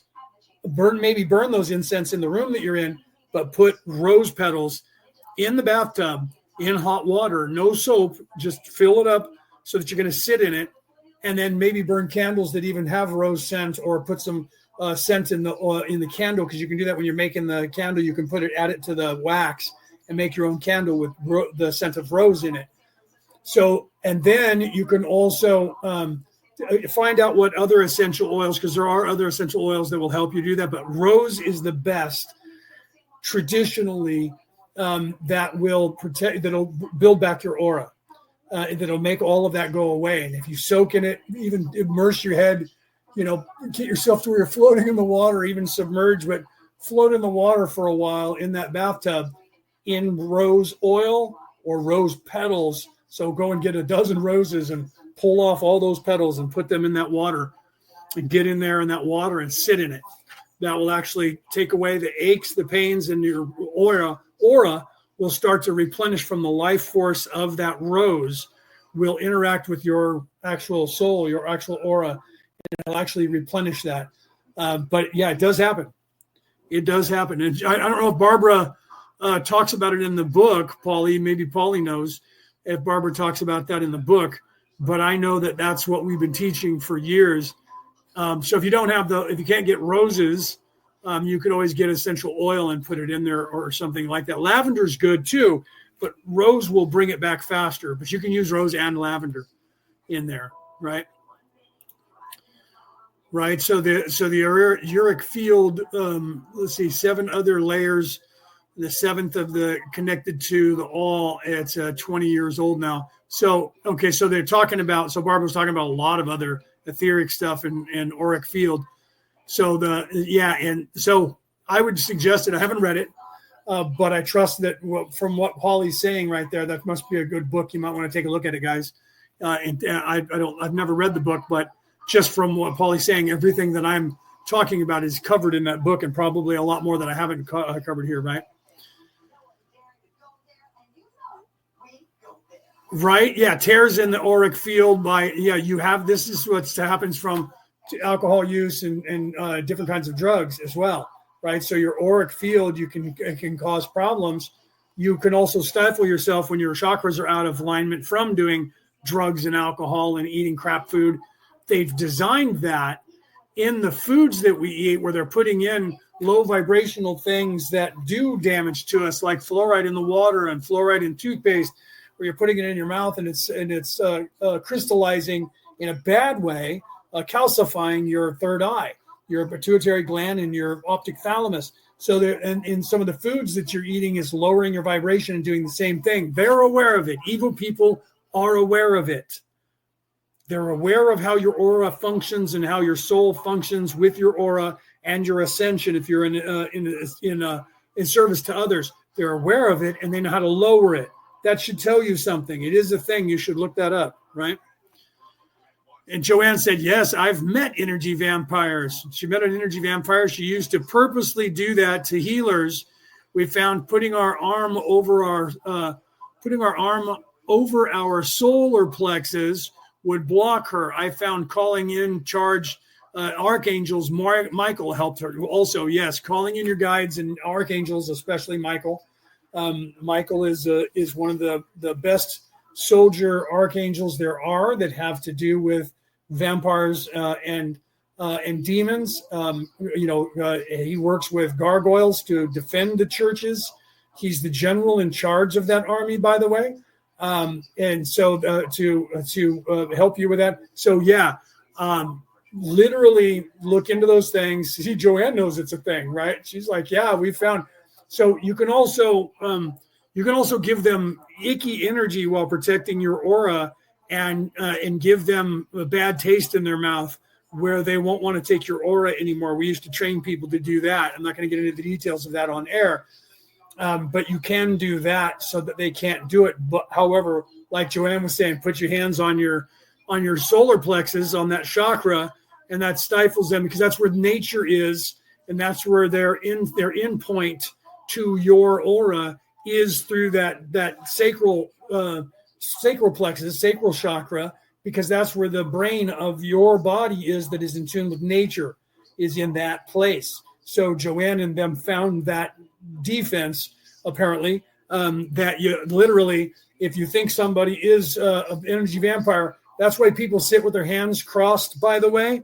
When you put your hands and you cross them right over your belly button, that's where that comes from, where people sit like that. They sit like that. It's a defensive position where people can't get to your energy. So I have a habit of doing that myself because of that. I didn't think about saying this, so thank you, Joanne, for bringing that up. Cupping your hands in this, and look what that mantra is. Cupping your hands in this form and putting them over your solar plexus, right at your belly button, when you're just sitting, is actually protecting yourself from energy vampires. So think about that, right? Or cupping your hands this way, but specifically this mantra, hand mantra, open, well, or with your fists that way, but it's more comfortable if you open your hands with it that way, and then put that over your belly button, over your solar plexus. That's actually protection. So yeah, that's funny. I didn't think about that. Thank you, Joanne, for bringing that up, right? With doing that, putting your hands over your solar plexus, right? So yeah, you guys, you just have to be aware of that. When you see them, you know who they are. Everybody knows them. You know somebody in your family or your friends that every time you go around them, they suck your energy. Whether they know it or not, most of the time they know what they're doing. But you can't be guaranteed that. Some people don't know what they're doing. They just do it naturally. And they know that when they get around other people, that they become more energetic. They have more energy after they see you. So they start to learn. They may not know the term, that they may not know that they're a vampire, but they know that they can take your energy. Most of them are self-serving who do it. It's rare that somebody does energy vampirism on accident. Everyone can do it. It's not a skill that you're born with or not. It's a skill that you get from a choice. If you are evil, if you are self-serving, that's part of one of the upgrades, one of the downloads that they get, is the knowledge of how to do that and how to suck other people's energy. Okay. So people who are in service to others wouldn't think of doing that. So because you would never think of it, it doesn't dawn on you. You don't try to do that unless you accidentally do it. And then you become self-serving if you continue doing it. So if you think you're in service to others and you're sucking people's energy, you're fooling yourself. Your ego's telling you one thing when you're actually doing something different. Okay. Right. Paulie said that's why I use essential oil, rose, absolute when the children are babies on the nipple work. So there you go. Okay. So essential oils to help your children as well. And putting that, around them as well. So you want to put up defenses. You want to learn to put up barriers and create bubbles like Carla is doing. And this is how we got onto that, onto the energy vampire thing, because Dawn was asking that question about the circle and the casting of that. So you have to be aware of what's going on all the time, right? You have to be aware of that stuff, and you have to be replenishing that, because you don't know who you're in. When you go out into public, you're driving down the street, you go to a store, you go to a restaurant, you go and do something out in the world. You have no idea, unless you could sense people who are evil and who are not. You could be standing in line at a bank. You could be standing in line at a store buying something. You could be pumping gas, and the person next to you at the pump could be an energy vampire and aware of it. And you're pumping gas, and you don't realize why that happened to you, why you felt the way you felt after you left the gas station. They know. So you need to be aware of that stuff and be able to sense it when it's happening, or be able to replenish yourself when you get caught by that sort of person in your life. All right, let's continue here. I understand this up to a point. That point is, if the entity were successful in either of these attempts, of what value would this be to him? Right. Penny said that I need some energy healing. This alignment is kicking my butt. Everybody is having problems either with their energy or with their emotions. Not everybody on the planet, but a lot of people are having problems. A lot of people that I know are having problems. I'm even getting the headaches and things like that that's going on, and I'm taking other people's headaches away from them. And I'm taking, being a pain eater and eating their pain so that they don't have it. I've been working around the clock, almost literally around the clock for the last 3 days. The alignment will be over by this time tomorrow, probably by 3 o'clock in the morning, my time. So it'll be over, and everything will be out of alignment, and the energy will wane. So it won't be so bad, just so you guys know, right? So let's continue here. Would it increase his ability? Would it increase his polarity? By what mechanism would it do whatever it does? Ra, I am Ra. Having attempted for some of your space/time with no long-lasting result to do these things, the entity may be asking this question of itself. The gain for triumph is an increase in negative polarity to the entity, in that it has removed a source of radiance and thereby offered to this space/time the opportunity of darkness where there once was light. In the event that it succeeded in enslaving the mind/body/spirit complex of the instrument, it would have enslaved a fairly powerful entity, thus adding to its power. Right. So, yeah, I know, right? Yeah, Penny said I've only been sleeping. Last night, it was the first night I slept more than 3 hours in the last 4 days. I actually slept for 6 hours or 7 hours, 7 hours yesterday. But yes, and the headaches, right? Cassie says, holy buckets. Yes, headaches. Right? Yeah. Huge and hard. Heart beating. Yes. If you should, I was supposed to talk to you yesterday. Cassie didn't have time. Things were crazy. I was going to talk to you today before the show. Didn't have time. Things were crazy. My poor sister, who was here a little bit ago, I don't know if she's still here. She's been having issues as well. So yeah, I've been literally round the clock working with people and just eating their pain for them, pulling their headaches out of them. And people have been having problems with their stomach. They've been having problems with food. I'm having a problem now today. I hadn't run up to now having problems with food when you eat stuff with having problems with pain in your stomach from the food. I've been having that today. I noticed it started last night a little bit, where I would eat something and then I was like, am I not drinking enough water? And I was like, wait, this is what everybody else was having, where they were having a problem when they would eat.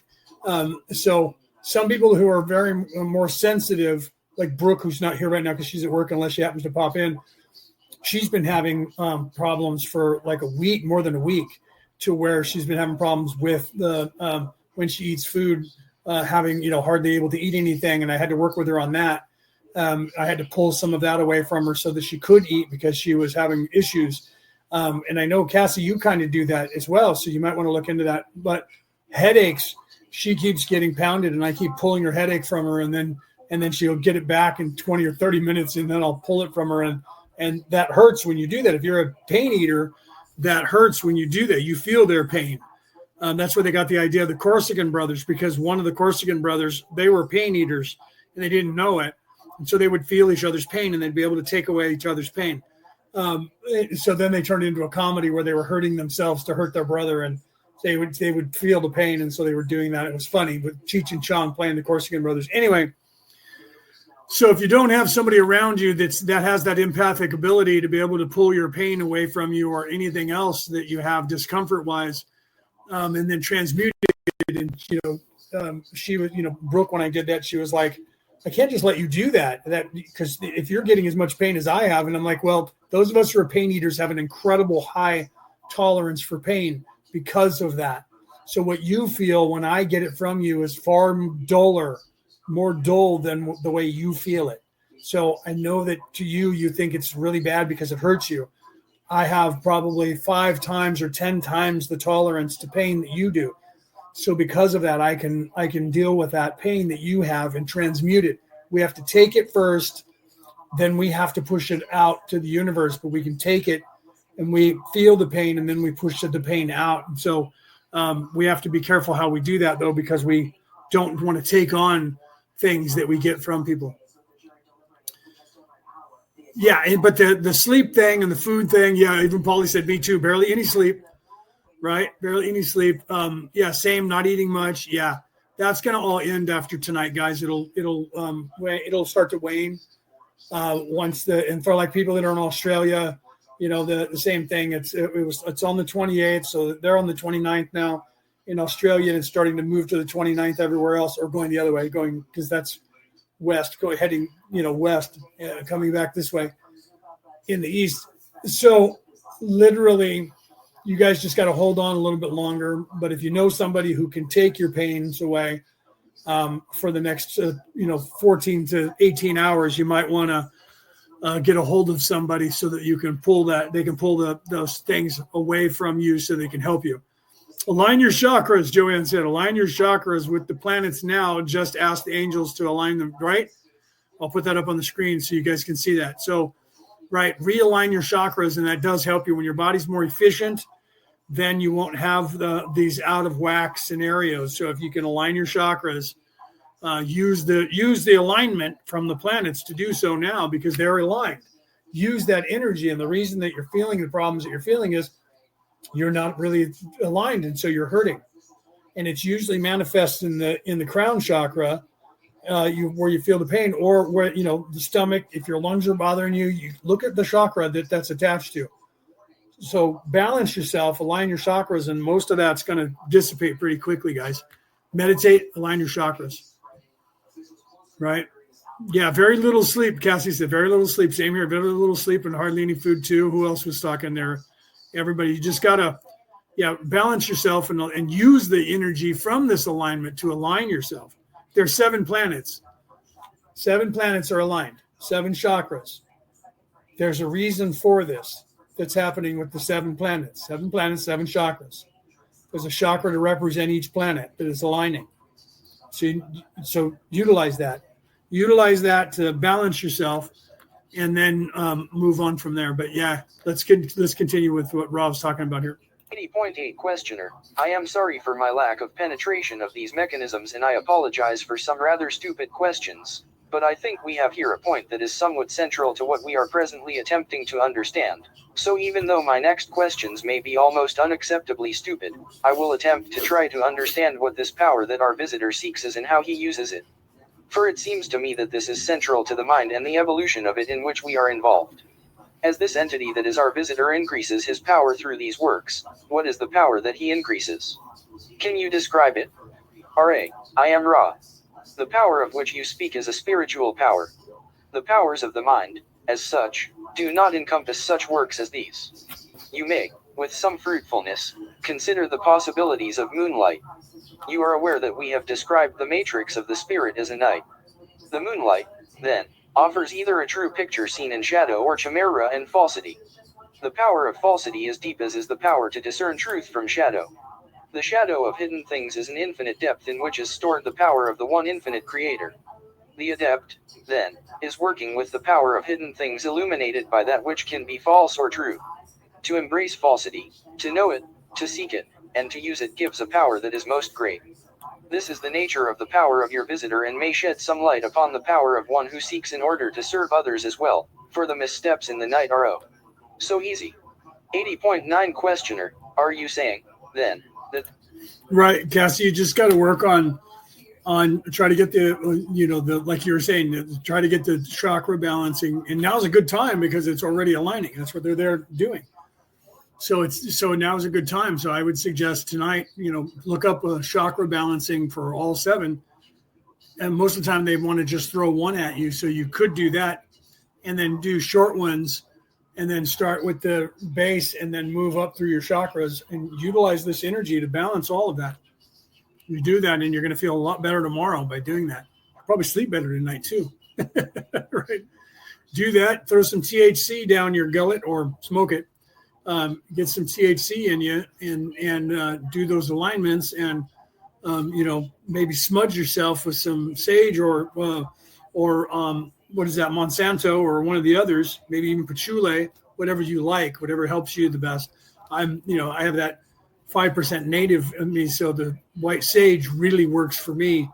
But I love all the other ones. I love patchouli. Most people don't like it. I like the scent of patchouli, and people are like, same thing with sage, but people don't like white sage either. So is it Paul Monsanto, the really good smelling one? Am I saying that right? Am I saying that wrong? I'm not sure if I'm saying that right. That's always good too. Sandalwood is another one. If you don't have frankincense and myrrh is pretty smelling. That's why the churches use them, because they're pleasing and they do the same thing. So that's primarily why. So you can use any of that to help smudge yourself and set the aura around you. Palo Santo. I knew I was saying it slightly wrong. Thank you, Penny. I was saying it with an M, wasn't I? So I was saying it like the place. So Palo Santo.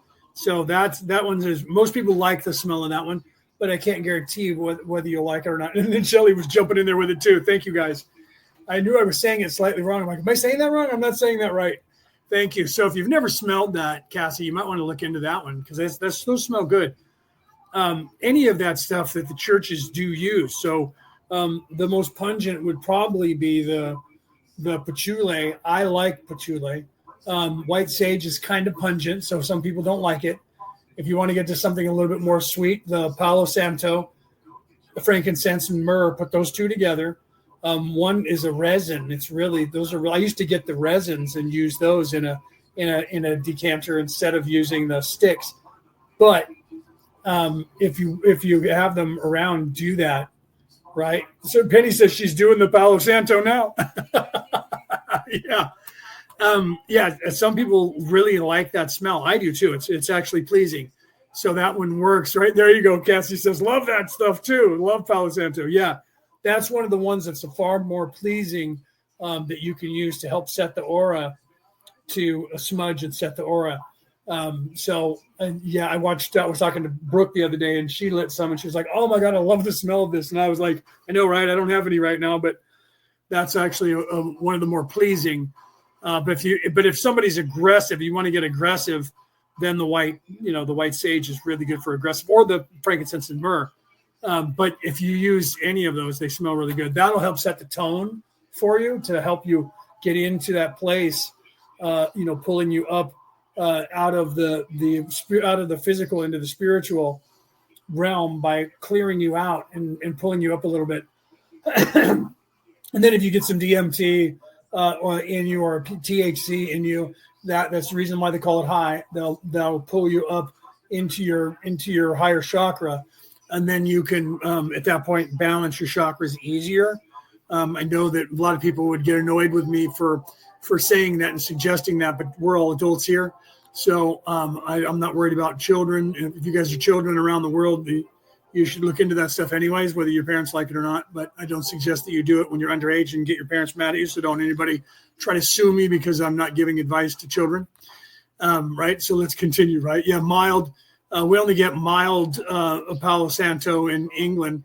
I can see that. So, I don't even know if you guys have white sage there, or or any of the other more aggressive stuff, right? I bet you have patchouli there, because I'm sure you have people from the Middle East that have moved into the UK, to England, just like here in America. So you can get, that's more readily available. But still, right? No telling, because some places you can't get things. And the UK is a little bit restrictive. I know there was some stuff that when I had my website up that I couldn't ship to England because they wouldn't allow your people to buy that stuff over there. There was some stuff that's banned that you guys just don't get access to, in a weird way that I wouldn't think you guys would. I thought you guys would have more religious freedoms than you do over there. And when people were like, no, we can't buy that stuff, they won't even let people have those companies over here. So I was providing that service because we can mail it to you. But even then, there's stuff here in California that California won't let people buy from even other states in the United States and have shipped into California. I don't like, unless you're buying something that's going to damage someone, a poison or a toxic something or radiation or, bombs and tanks. I don't think that any governing body should be dictating what you can and can't do with your mind, what you can and can't do with your thought processes. I don't care who they are. That needs to be stopped. We shouldn't be able to have that. Right. So Joanne said, I bought some Palo Santo from Glastonbury. Yeah, there you go. Glastonbury. So it's a province problem over there in England. It looks like it's a city or a county problem in England, not necessarily a nationwide issue, because Joanne's kind of giving you a little bit of a hint of where you can go and buy some. All right, let's continue here. Rick, welcome, brother. Right. I love, Rick, that you put the chakras up in hearts there. Let me put that on the screen so people can see that. I love that you did that, bro. That's kind of cool that you put those up there in order the way you did. Because we're talking about balancing them. Balance them today. How are we today? And he throws the chakras up with hearts. Whether you knew it or not, Rick, you were apropos in doing exactly what you did, because that's what we're literally discussing right now, is utilizing these 7 planetary bodies that are in line today to balance your 7 chakras and the archetypes and protect yourself from energy vampires at the same time. That's hilarious. Okay, let's continue. This power is of the spirit and not of the mind or the body. Ra, I am Ra. The work of the adept is based upon previous work with the mind and the body, else work with the spirit would not be possible on a dependable basis. With this comment we may assert the correctness of your assumption. 80.10 Questioner. Now, the 15th archetype, which is the matrix of the spirit, has been called the devil. Can you tell me why that is so? Ra, I am Ra. We do not wish to be facile in such a central query, but we may note that the nature of the spirit is so infinitely subtle that the fructifying influence of light upon the great darkness of the spirit is very often not as apparent as the darkness itself. The progress chosen by many adepts becomes a confused path as each adept attempts to use the catalyst of the spirit. Yeah, reset eBay. I used to love eBay until they banned me from there. I still have one account up there, but I was selling stuff on eBay, and if you didn't pay eBay back in the day, this was in 2016, if you didn't pay them to have a paid account on eBay, you could only sell 15 items a day.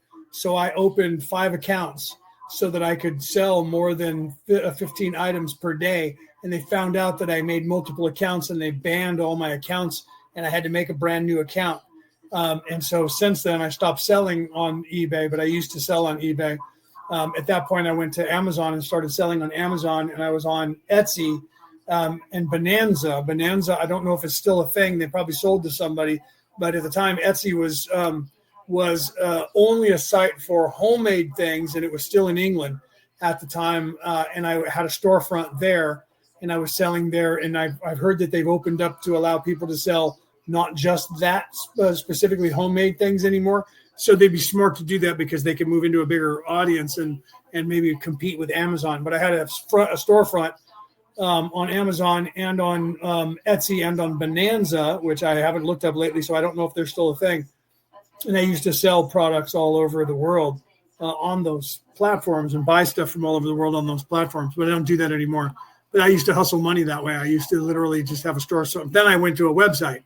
Instead of selling on those platforms, I made my own platform, and I had that for a minute. But I had issues with with Google and the platform that I had with the verification code for security for credit card transactions. So I took the website down. I'm thinking about putting it back up, and then try and fix that. And then if that doesn't work, integrate PayPal and some of these other apps that already have the security on them, because they didn't have those back then when I had that. PayPal had just barely started, and some of these other places that automatically protect your credit card transactions. So we didn't have that option back then. So I'm thinking about starting up my website again. And we had over 1 million items for sale that were worldwide. We could ship anywhere in the world. So I was just talking about that yesterday, where I'm thinking about restarting up that website. It would only cost me probably about $300 to get that website back up and operational. So I'm seriously considering it. All right, let's continue. Few there are which are successful in grasping the light of the sun. By far, the majority of that's what happened. I was unaware of that. Peter said Amazon owned the website Etsy. Now it's part of their platform. I was wondering what happened with that, because you see commercials every now and then where they talk about it, but it was really big before. So I guess the Amazon, before they got big enough to be global, they had Etsy in the UK. So now that makes more sense, because Etsy kind of, I was like, they could have gotten really big, and what happened? And okay, so now I understand that. Peter, thank you for that. Adepts remain groping in the moonlight, and, as we have said, this light can deceive as well as uncover hidden mystery. Therefore, the melody, shall we say, of this matrix often seems to be of a negative and evil, as you would call it, nature.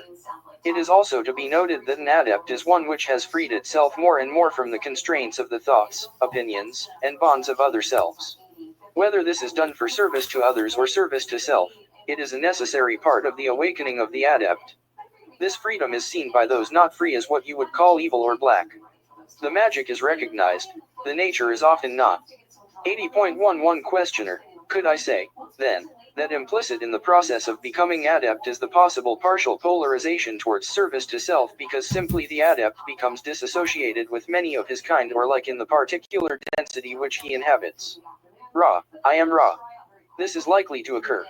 The apparent happening is disassociation, whether the truth is service to self and thus true disassociation from other selves, or service to others and thus true association with the heart of all other selves, and disassociation only from the illusory husks which prevent the adept from correctly perceiving the self and other self as one. 80.12 Questioner, then you say that this effect of disassociation on the service to others adept is a stumbling block or slowing process in reaching that goal which he aspires to. Is this correct? Ra, I am Ra. This is incorrect. This disassociation from the miasma of illusion and misrepresentation of each and every distortion is a quite necessary portion of an adept's path. It may be seen by others to be unfortunate. 80.13 Questioner, then is this, from the point of view or with respect to the 15th archetype, somewhat of an excursion into the matrix of the spirit in this process?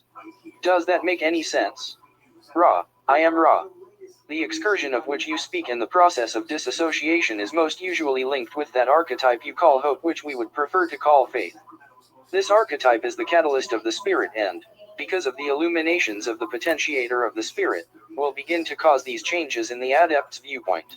All right, I'll be right back. I got to run to the restroom really quickly. I've been drinking a lot of coffee and water. I'm going to let this play, and I'll come back. If you guys have any questions, let me know. I can always go back and address those. Right, so I shouldn't be too long, but I got to go and do that and relieve myself. I will be back. 80.14 Questioner, I didn't intend to get too far ahead of my questioning process here. The either positively or negatively polarized adept, then, is building a potential to draw directly on the spirit for power. Is this correct? Ra, I am Ra. It would be more proper to say that the adept is calling directly through the spirit to the universe for its power, for the spirit is a shuttle. 80.15 Questioner, now, the obvious only significant difference, I believe, between the positive and negative adept in using this shuttle is the way they had polarized. Is there a relationship between the archetypes of the spirit and whether the polarization is either positive or negative? Is, for instance, the positive calling through the 16th and the chuckling negative calling through the 15th archetype? I am very confused on these points, and I imagine that question is poor or meaningless. Can you answer that? Ra, I am Ra. It is a challenge to answer such a query, for there is some confusion in its construction. However, we shall attempt to speak upon the subject. The adept, whether positive or negative, has the same matrix. The potentiator is also identical. Due to the catalyst of each adept, the adept may begin to pick and choose that into which it shall look further. The experience of the spirit, that which you have called the moon, is then, by far, the more manifest of influences upon the polarity of the adept. Even the most unhappy of experiences, shall we say, which seem to occur in the catalyst of the adept, seen from the viewpoint of the spirit, may, with the discrimination possible in shadow, be worked with until light equaling the light of brightest noon descends upon the adept and positive or service to others illumination has occurred. The service to self-adept will satisfy itself with the shadows and, grasping the light of day, will toss back the head in grim laughter, preferring the darkness. 80.16 Questioner: I guess that the 19th archetype of the spirit would be the significator of the spirit. Is that correct? Ra, I am Ra. This is correct. 80.17 Questioner: How would you describe the significator of the spirit? Ra, I am Ra. In answer to the previous query we said about doing just this. The significator of the spirit is that living entity which either radiates or absorbs the love and the light of the one infinite creator, radiates it to others or absorbs it for the self. 80.18 Questioner: Then would this process of radiation or absorption, since we have what I would call a flux or flux rate, be the measure of the power of the adept? Ra, I am Ra. This may be seen to be a reasonably adequate statement. 80.19 Questioner: Then for the 20th archetype I'm guessing that this is the transformation of the spirit, possibly analogous to the 6th density merging of the paths. Is this in any way correct? Ra, I am Ra. No. 80.20 Questioner: Sorry about that. Can you tell me what the 20th archetype would be? Ra, I am Ra. That which you call the sarcophagus in your system may be seen to be the material world, if you will.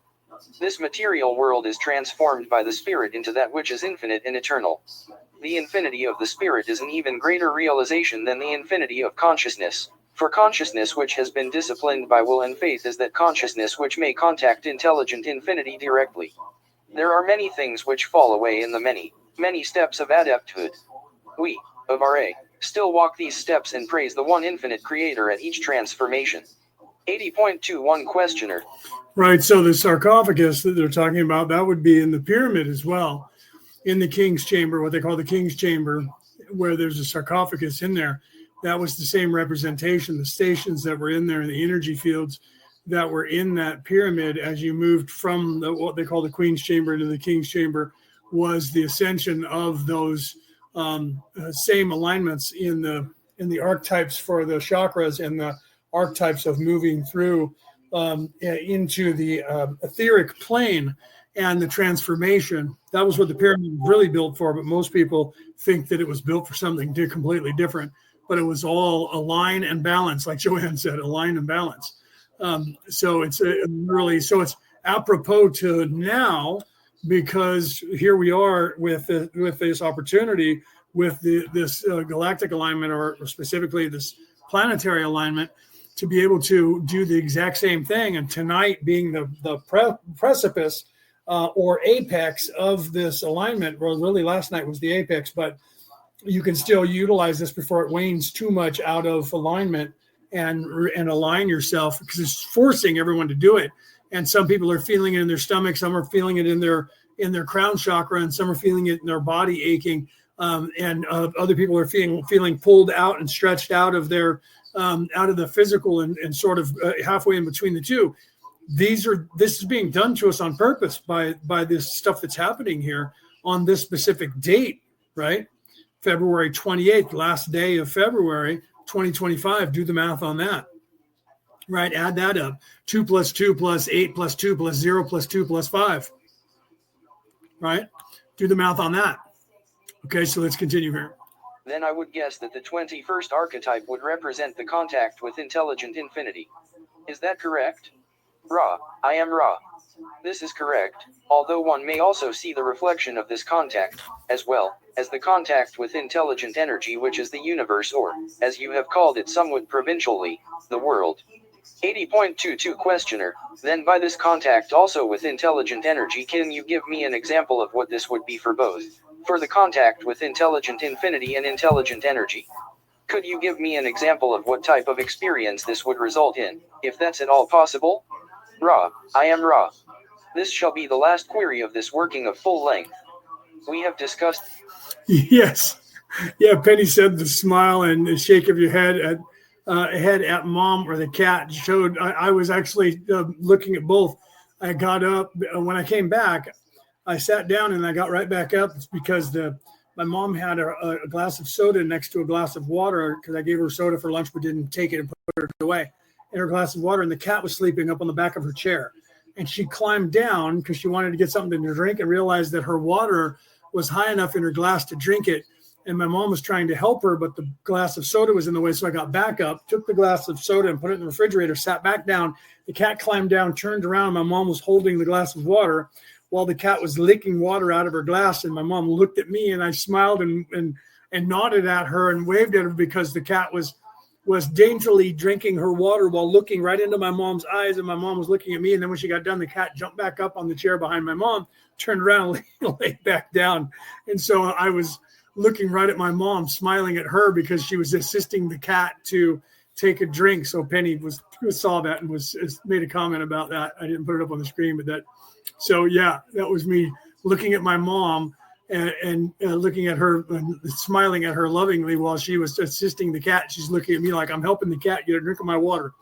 So I forgot that I was on camera when I did that. Okay, let's continue here. The possibilities of contact with intelligent energy. For this energy is the energy of the Logos, and thus it is the energy which heals, builds, removes, destroys, and transforms all other selves as well as the self.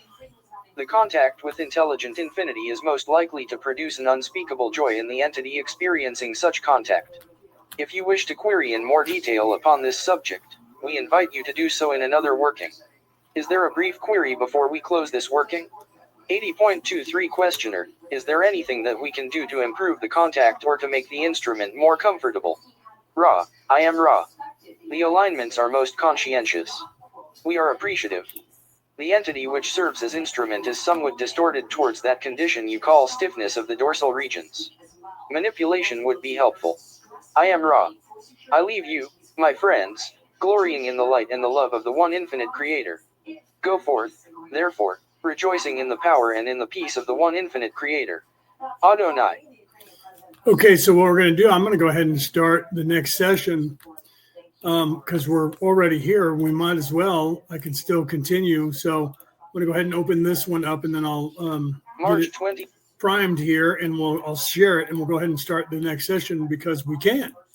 We'll see how far we get with that this week. So let me go ahead and get session 81 queued up here, and let me go back into full screen here once, because that automatically takes me out of that. Okay, so we'll go ahead and start that. So literally, we're the alignment of the chakras and how to align the chakras. Is something that you need to work on. Weirdly, Ra's talking about that on a day when we have this planetary alignment. It's so weird and apropos and serendipitous how Ra coincides with. I started it on a certain day and I'm playing certain things, and it so happens to. And a lot of people say this where they hear the podcast. And they're like, weirdly, the correlation between events of the day that's going on around the world and when you're talking about specific things from Ra. But I've noticed that it's very much in tune that way, including when you start listening to some of the stuff that I talk about. If you go backwards and start at the beginning, you'll see how it pertains to you in the moment that you were listening to it. It's kind of like opening the Bible up to any section in the Bible after you ask yourself a question and you flip open the Bible and start reading it. You're going to find that all of a sudden they're talking about what you were asking about. Weirdly, like as if you're using a pendulum to answer the questions. Danny Dunn did that with his books that he put out. I said happy birthday to him the other day. It was his birthday. And he's got a bunch of books that are out. I forgot the name of them now. But if you look up Danny Dunn on Facebook, you can see his books where he's literally does that. He has different inspirational things written on each page. So you could literally ask a question and open up the thing, or just randomly open up his book to a page and read it, and you'll see a positive affirmation for you there He has like 4 of those books out now. I used to have him on my podcast talking to him years ago, but I have him for a long time. He's busy with his life doing things, so I never had a chance to talk to him. Okay, so let me do a sound check on session 81, and we'll get started, okay? March 22nd, 1982. 81.0 Ra, I am Ra. I greet you in the love and in the light of the one infinite creator. We communicate now. 81.1 Questioner, could you first please tell me the condition of the instrument? Yeah, Joanne said that's exactly how spirit works. Yeah, absolutely. Absolutely, truly. So yeah, so weirdly things, if you start getting in tune with nature or with yourself and with nature, with this matrix, you're going to realize that cyclical nature of things is really actually inherent in everything. And you'll see that's why the Bible code, that's why they came up with the code, or the idea of the Bible code, wondering if there was a code in the Bible, because of how much synchronicity there seemed to be between spirituality and this multiplex that is the matrix. And it is really that way. It's kind of weird in that respect, right? Right. Yeah. Peter says, I remember the first time that you started playing the Raw live on a specific day, the same intertwined with the planets and everything happens for a reason at the same time. Absolutely. Right. So once you start realizing that, usually it takes people to be a little bit more awake to see that synchronicity in things, that cyclical nature of things, and you start to wake up to it. And all of a sudden, like I was talking about on Wednesday, because Brooke did that like the day before. So on Wednesday, when Reese was talking about that, how seeing things differently and starting to see things, it seems like things are more brilliant, colors are brighter, and things are more positive, or that he was seeing things like that. And I said, that's part of it. That's part of what happens is you start, all of a sudden you look around in nature and you go, wow, everything's so green. That's weird. That planet's so beautiful. I didn't notice that before. You start doing that and you start seeing things differently because you're different and your vibration is a higher level. And so because of that, you perceive nature in a different way. Nature perceives you in a different way as well. And I tell people that literally that animals who are wild animals who normally fear humans will look at you and at first they go, oh crap, a human. And then they go, oh wait. And they'll look at you and then you can look at them and go, hi, hey, how you doing? And they won't run from you. When you, like cats that are outside, and most of the time, if you turn and look at them, they'll go, they're, oh, crap. And then if you keep looking at them, they'll run away. When you change to where you're not a threat to them, if you're in service to others, you'll see them and they'll go, oh crap. And then they'll go, oh, and then they'll look at you and they'll still be a little bit leery, but they won't immediately run away from you because your thought process isn't to get them, to hurt them. So when you talk to them, then they relax a little bit and then they know you're not going to come get them. So literally, because animals don't make eye contact with one another, if they don't know each other, they try to not do that. If it's a predator that they try to, or someone that's in a higher pecking order, they will make sure that they don't look at them because they're trying to not create a situation where they are in any way challenging them. And they'll do that with humans as well. But when you change, you start seeing nature and you start seeing it as far more beautiful, clouds and birds and plants and trees and everything, because you're starting to see the love and the light that is in them, instead of just seeing positive or negative, or just seeing nothing and just seeing a plant or an animal. And all of a sudden you don't look at a cat or a dog and go, it's just a dog, shoot it, who cares?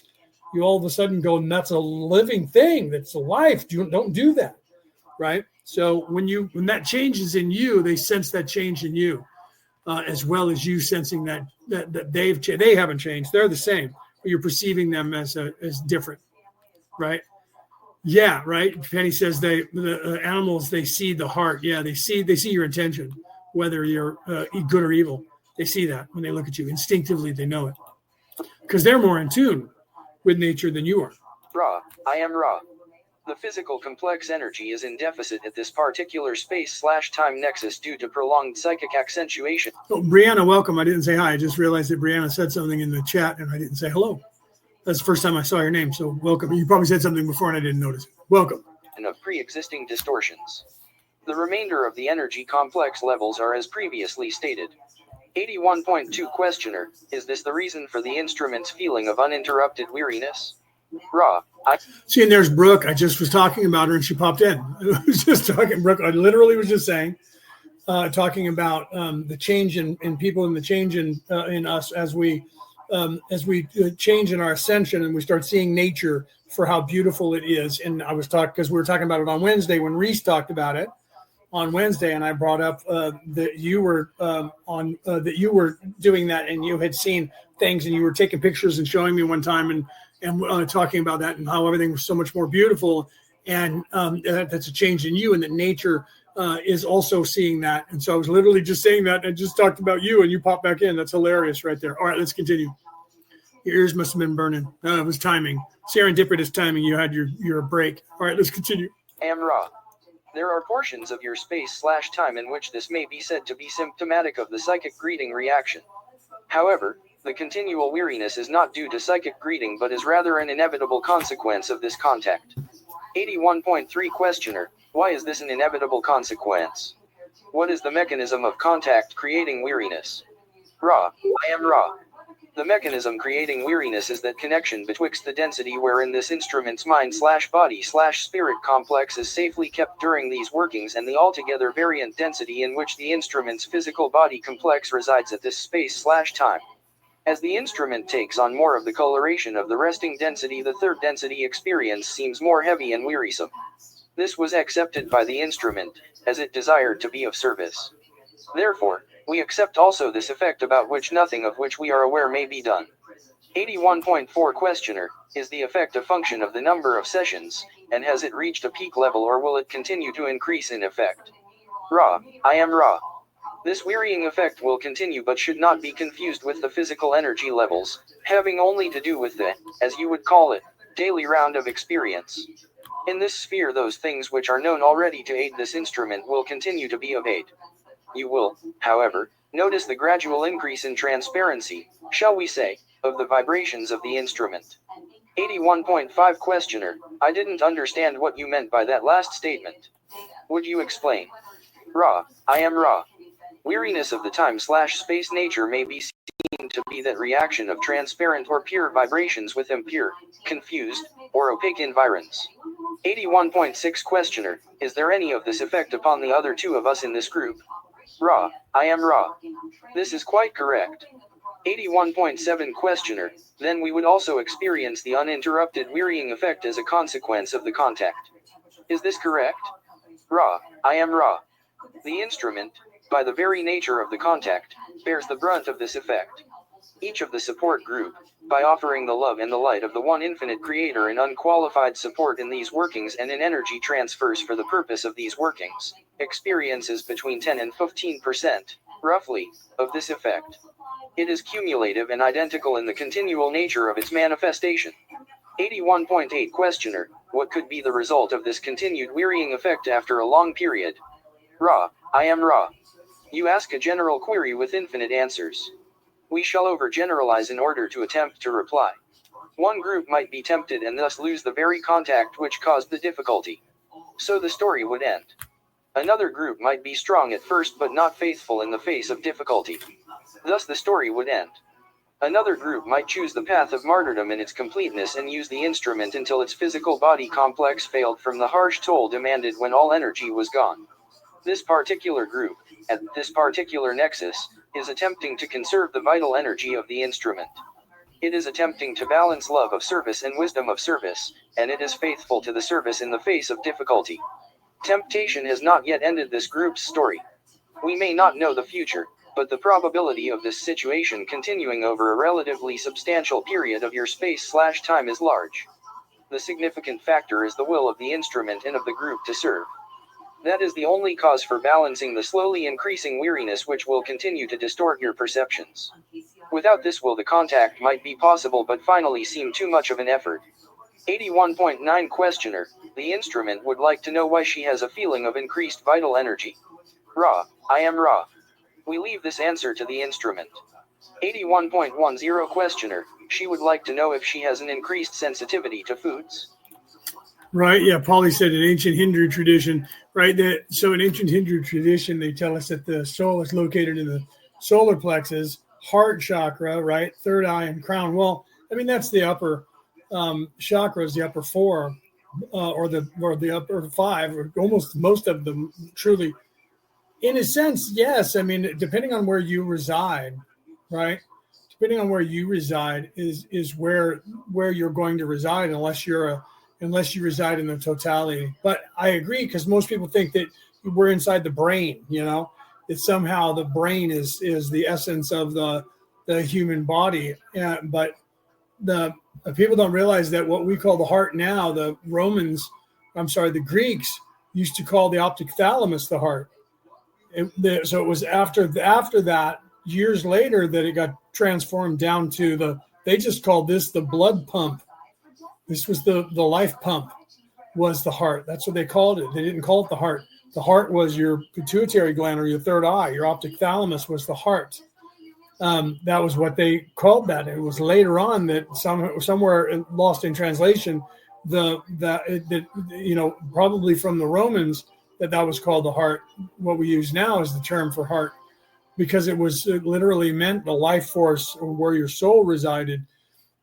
So when we say, you're saying that the soul resides in the heart, truly that was here in the third eye, not where your two eyes are. And when somebody, and this is what I tell people, when you are ascending, and most of the time I don't say it until you say it to me, if I'm one of your guides, because I like for it to come through organically. But you will have the sensation at some point that you will feel taller. Weirdly, I feel taller. And you'll say that because what's happening is, when you open your third eye, you start also seeing from these two eyes, this physical place, you start seeing through your third eye as well.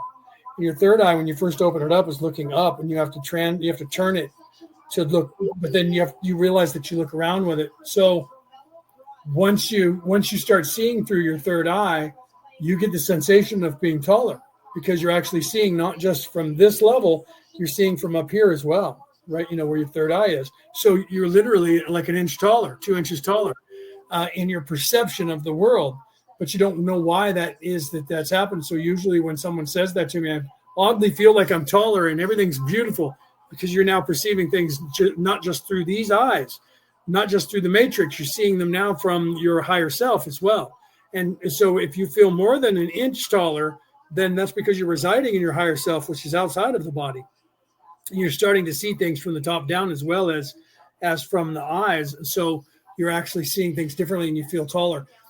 And that is a good sign, because when you get into that place, when you're in that place where you can sense that, when you achieve that, you can sense that seeingness from there.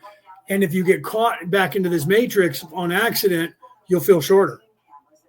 Why do I feel shorter today? Because you're diminished. So you need to be aware of that and pull yourself back out of this matrix. So that's how I tell if I'm not in that higher plane of existence, which is where you're trying to get when you're meditating. Anyways, when you're meditating, you're trying to achieve being out of body and perceiving the world from your higher self.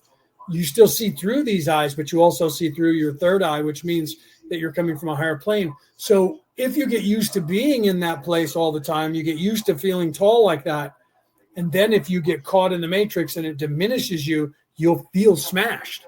You'll feel shorter.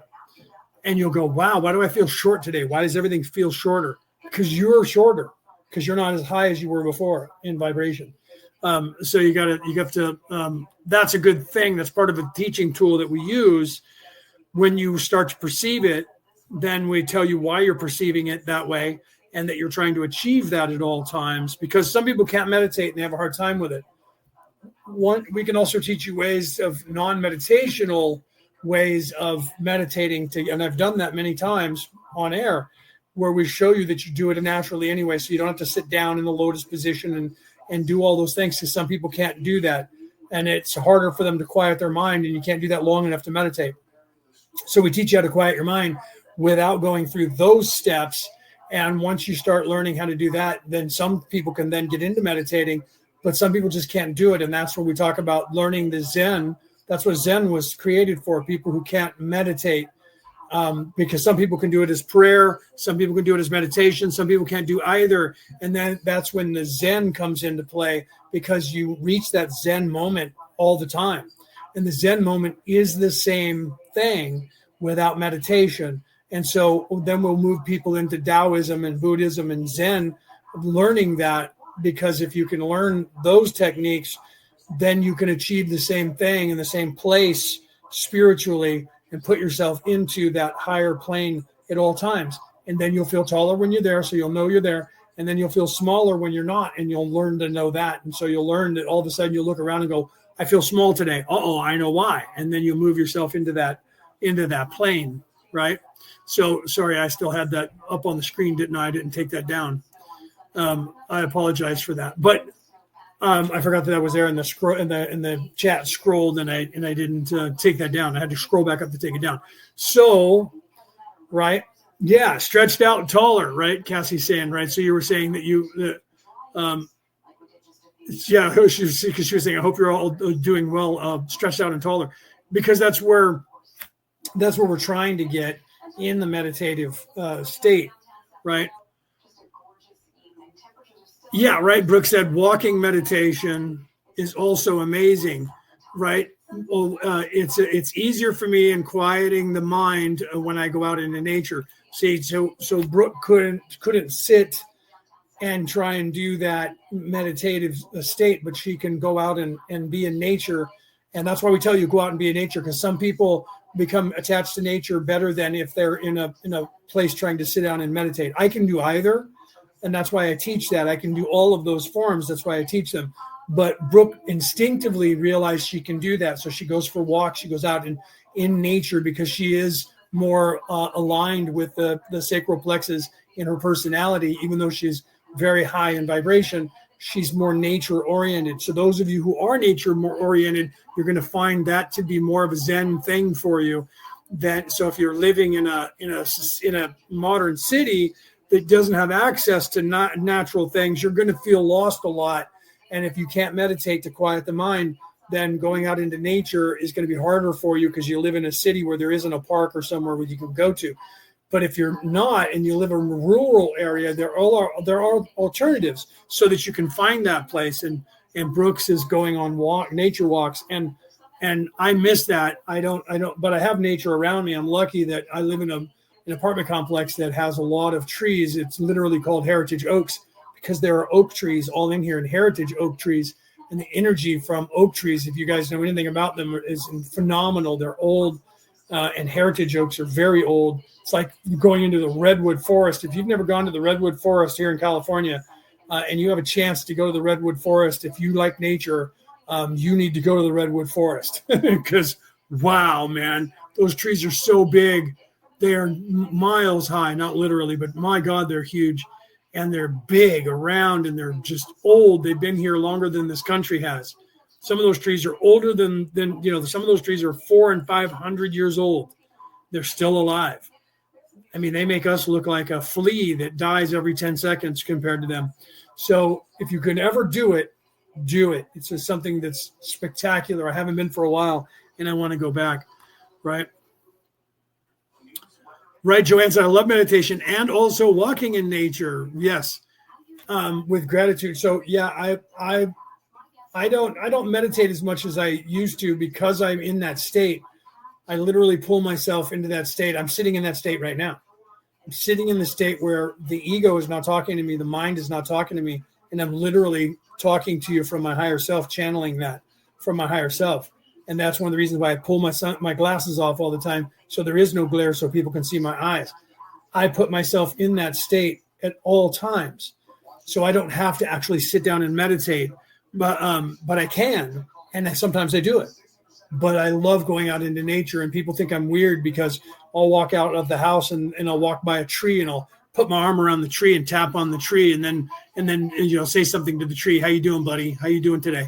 And I'll walk off, and I know that people see me, and sometimes they look at me like, okay, that was weird. And I'm like, you don't understand. You don't see the tree as anything. It's just something that's there. You don't know it as a living entity. But I don't say that to them because they just don't know that. And some people see it, and I'll see them see it, and I'll walk up and put my arm around the tree and pat the tree and talk to the tree, and they'll look at me and they'll smile because they know what I'm seeing, and they'll smile, and we'll have that moment where they'll look at me and I'll look at them, and we both kind of do that Santa Claus look, at one another, and then we go about our lives, right? Risen Nation, welcome. I didn't say hi to you a minute ago when you first popped in and said hello, right?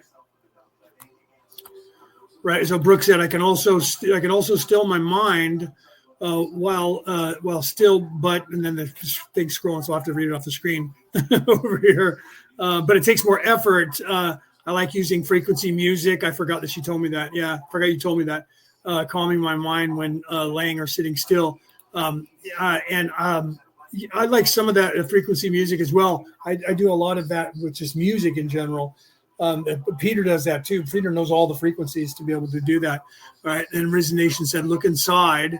There's more nature than you can imagine if you've never done that before.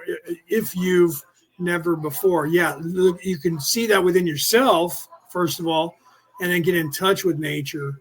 Right. Penny says, I miss trees so much. And sleeping under it, it was above my bedroom, right? That's the one that disappeared, right? Or one that fell. Yeah. Everything organic. Yeah, everything organic has life. Yeah, absolutely, right. So you have to look at that stuff. Joanne said, Facebook, stop kicking me out, please. I'm enjoying where I am. I don't need to see crystal sail right now. Yeah, that happens sometimes where you get on. For some reason, you'll get Facebook bumping you out of the group over and over, right? Look at Brianna, right? Look at that, right? I just got home from a new moon sound bath tonight. She was talking to Cassie, telling Cassie that, but I thought I'd throw that out there for the rest of the world. I didn't realize, I knew the new moon was coming in. I don't have a calendar in front of me. It's on my phone, but I knew it was soon, right? So here we are at the it looks like we're at the new moon. I was unaware that normally I look those things up before I come on the show to mention those things. However, right, good stuff right there, right? Oh yeah, right. Estes, love Estes, very nice, good music, right? For those of you who don't know who that is, you should look that person up and play and listen to the music. If you like guitar at all, acoustic guitar and harmonic resonance, yeah, guys, you should look into that, right? Yeah, no, I did talk about that earlier, Risen. You weren't here, the planetary alignment. I've been talking about mostly that for the last 2.5 hours, honestly. Talking about that alignment, and we've been talking about the alignment and aligning the chakras, 7 planets in alignment, 7 chakras lining up, using the energy of those right now to align yourself today before it goes away, right? Yeah, no, I had. You just hadn't gotten here, right? If it hasn't been mentioned, most of what we've been talking about is that and aligning yourself, and what people are going through with the headaches and some of the solar plexus with the issues with food in the last week leading up to this, and specifically the last few days. Okay, let's continue with Raw, and then so new moon, new season. Bree said, new moon, new season, and yes, that's right. We didn't bring that up, did we? Today's the first official day of autumn if you're in the southern hemisphere, and the first official day of moving into spring if you're up here in the northern hemisphere. I don't know if they have an official today, but it is the equinox for the world currently, as we're shifting and moving back lower from the sun. Yeah, we're moving back below the sun now, so we will get more light we're getting more light in the northern hemisphere, and you guys are going to get less light in the southern hemisphere as we dip down below the sun. The sun's here. We're now moving like this down below the sun in our orbit is descending below the sun, and so we'll get more light in the northern hemisphere, and you guys will get less light in there. So new moon, new season, new beginnings, right at the alignment of the planets. New moon, new season at the alignment. Equinox at the alignment is not done on accident by the universe, right? So there's a lot that you guys should be paying attention to for today and tonight, depending on where in the world you are, whether it's daytime or becoming nighttime. with the energies that's going on. If you're aware of your own energies, you should be doing something for that, for yourself and for the planet, which I'm working on like around the clock here and specifically today. All right, let's continue with Ra. Ra, I am Ra. This instrument has an increased sensitivity to all stimuli. It is well that it use prudence. 81.11 Questioner, going back to the previous session, picking up on the 10th archetype, which is the catalyst of the body or the wheel of fortune, which represents interaction with other selves. Is this a correct statement? Ra, I am Ra. This may be seen to be a roughly correct statement in that each catalyst is dealing with the nature of those experiences entering the energy web and vibratory perceptions of the mind/body/spirit complex. Right. So I'm not sure about that either, about in the Adar or Dar, however you say it in Judaism. I'm not 100% sure of that either, but that sounds right. Right. But that's something to look into. And a lot of prophecy this year. Yeah, we don't talk about that very much on here, but I talk about that off camera a lot more than I do on camera these days. But there is a lot of prophecy this year, 2025. They'll be, dealing with the Pope directly. There'll be some of that that's going on. Peter has a post that he was talking about that before the Pope was in emergency room, but I hear tell that he's doing a little bit better. But Peter talked about the Pope stepping down very soon. And then the dark Pope coming in, the last Pope coming in, the one that's being ruled by the Antichrist, according to the prophecy that is what is it now? It's almost 1,000-year-old prophecy. So yeah, there's a lot of prophecy that is going to be manifest between now and 2050, let alone 2025. 2025 is a masculine year, so it's a 9 year, and then 2026 is going to be a feminine year, and then that's a 0 or a 1 year, right? I would have to look at all of the alignments there. 2 and 2 and 6, that's 10, so it's a 1 year, right? So we're back to 0 again. So 9 to 0, it's a 0-point year. It's a feminine year for 2026. So you're going to have a lot more strife this year and then healing next year. But that's and a lot of prophecy going forward. 2025 all the way up to 2030, 2032, 2033. And then moving out to 2050, there's going to be a lot of stuff, but specifically 2030, 2032, 2033, 2031 is going to be a little bit more strife, up to and including them trying to come up with a new COVID in 2030. It's only 5 years away. They're going to get desperate and try to give us a pandemic again. They'll call it something different, but they're going to try again in 2030. They're waiting 5 years because people will forget about being defiant with the shots, and they're going to try it again. Mark my words, 2030, it's going to happen. And then that's going to create even more change for 2032 and 2033. And you guys should look into what is the 2,000-year anniversary of the death of Jesus Christ. Should look into that. That will be determined by determining exactly when he was born. We know the pretty much the date of it, but it's not what they say it is. I was just talking to somebody about that. We've done a lot of study. There's scholars around the world that talk about that. They're like, oh, it's December 25th, really? Because according to the church who tells you that Jesus was born on December 25th, Mary got pregnant with Jesus on like the 11th or the 17th of December. So either he was born in a week and a half, or he was born in 12 months, a week and a half, not 9. Because if he was born 9 months from the conception date, his birthday is September 10th or 11th, not December. 9 months from that date is second week in September. Okay. So Jesus was born in the second week of September. And what month or in what year is sort of fluctuates from 0 all the way back to 4 AD. So if he was born 4 AD, the 2,000-year anniversary is second week in September 2027. If he was born at 0 point, which is what most people think, but I don't necessarily know that. If he was, it'll be September 2033 because he died at the age of 33. So somewhere between 2027 and 2033 is the 2,000th year anniversary of the ascension of Jesus Christ. Okay. So you guys need to look into that, right? So the 666, Risen said, what about the 666? 666 is not what people think it is. It's the mark of the devil. 666 is the number of the beast. That is the number of man. That is the actual translation from the Bible. But nowadays, in the newer versions of that Bible, it is a number of man.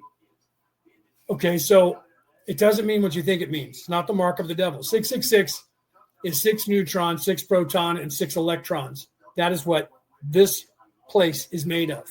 That is what this flesh pain body is made of. 6 electrons, 6 protons, 6 neutrons. You can look it up. Okay. So 666, the number of the beast, is this reality, third dimensional reality, is the beast. This matrix is the beast. Living in the flesh is the beast. So you are either living in the flesh or you're living in the spirit while you're here. That's heaven and hell, irrespective. Heaven in the living in the spirit, hell living in the flesh. So 666, that number, is those items which create and make this place. Everything that's here that is a carbon-based unit is 6 carbon, 6 neutrons, 6 protons, or 6 electrons, 6 neutrons, 6 protons. Okay, that's what creates the third dimensional reality. Okay, so that's what that means. It's not a human number. It is the human number. It is the number of the humans, the number of man living in the flesh. You choose to either live in the flesh and be self-serving, or you choose to live in the spirit, which is service to all. Okay, so people don't understand that whole 666 thing and how that even means and what it means. They think of the number 6, 3 sixes means the devil. You know, like the devil has it tattooed on his forehead. It is literally a metaphor for the building blocks of this three-dimensional reality. All three-dimensional realities, everything in that dimensionality throughout all of the multiverses, the building blocks are identical. And then there's just slight changes to it. So 666 is not a scary number, and neither is the number 13. The number 13 used to be a number to ward off evil until the Pope in Rome and the Temple Knight, or the Pope in Rome and the King of France, decided to take all their money and all of their power and all of their land from them, and they arrested them on Friday the 13th, October Friday the 13th, 1207, at 7 a.m. Zulu time, Greenwich Mean Time, GMT. They arrested as many of the Knights Templars they could. 99% of the Knights disappeared with all of their ships, all of their weapons, all of their horses, and all of their gold, and all of their men, and all of their equipment. They're never to be seen again. Okay, and they just confiscated the land that they had, and that's all they got. Okay, so the number became, if you were on the list that they had, you were unlucky, and so the number 13 became synonymous with that list on that day. And now, since 1207 to 2024, it has now evolved into the number 13 is evil in some way and unlucky, and oh no, and oh, be afraid of it. That's just like if you see a black cat. Oh my God, I can't walk where the black cat walked, or I'll die. You're not going to die. If you believe it, you're going to die, because you're going to make it happen to yourself. It's going to be bad luck. I broke a mirror. Oh no, I opened an umbrella inside the house. Therefore, I'm going to get divorced, and I'm going to fall down and hit my head and die now because I opened up an umbrella inside of a house. That's children's fables for children who are afraid of the dark, and they don't understand reality, and they're uneducated, and so therefore, they're like, if you say the word 666, it's like saying Beetlejuice 3 times. The devil's going to come get you. You know what I mean? So yeah, right. Yeah, Risen said, yeah, I'm not superstitious, right? So yeah, so some people are, and it's just, they're just missing out. They don't understand what's happening.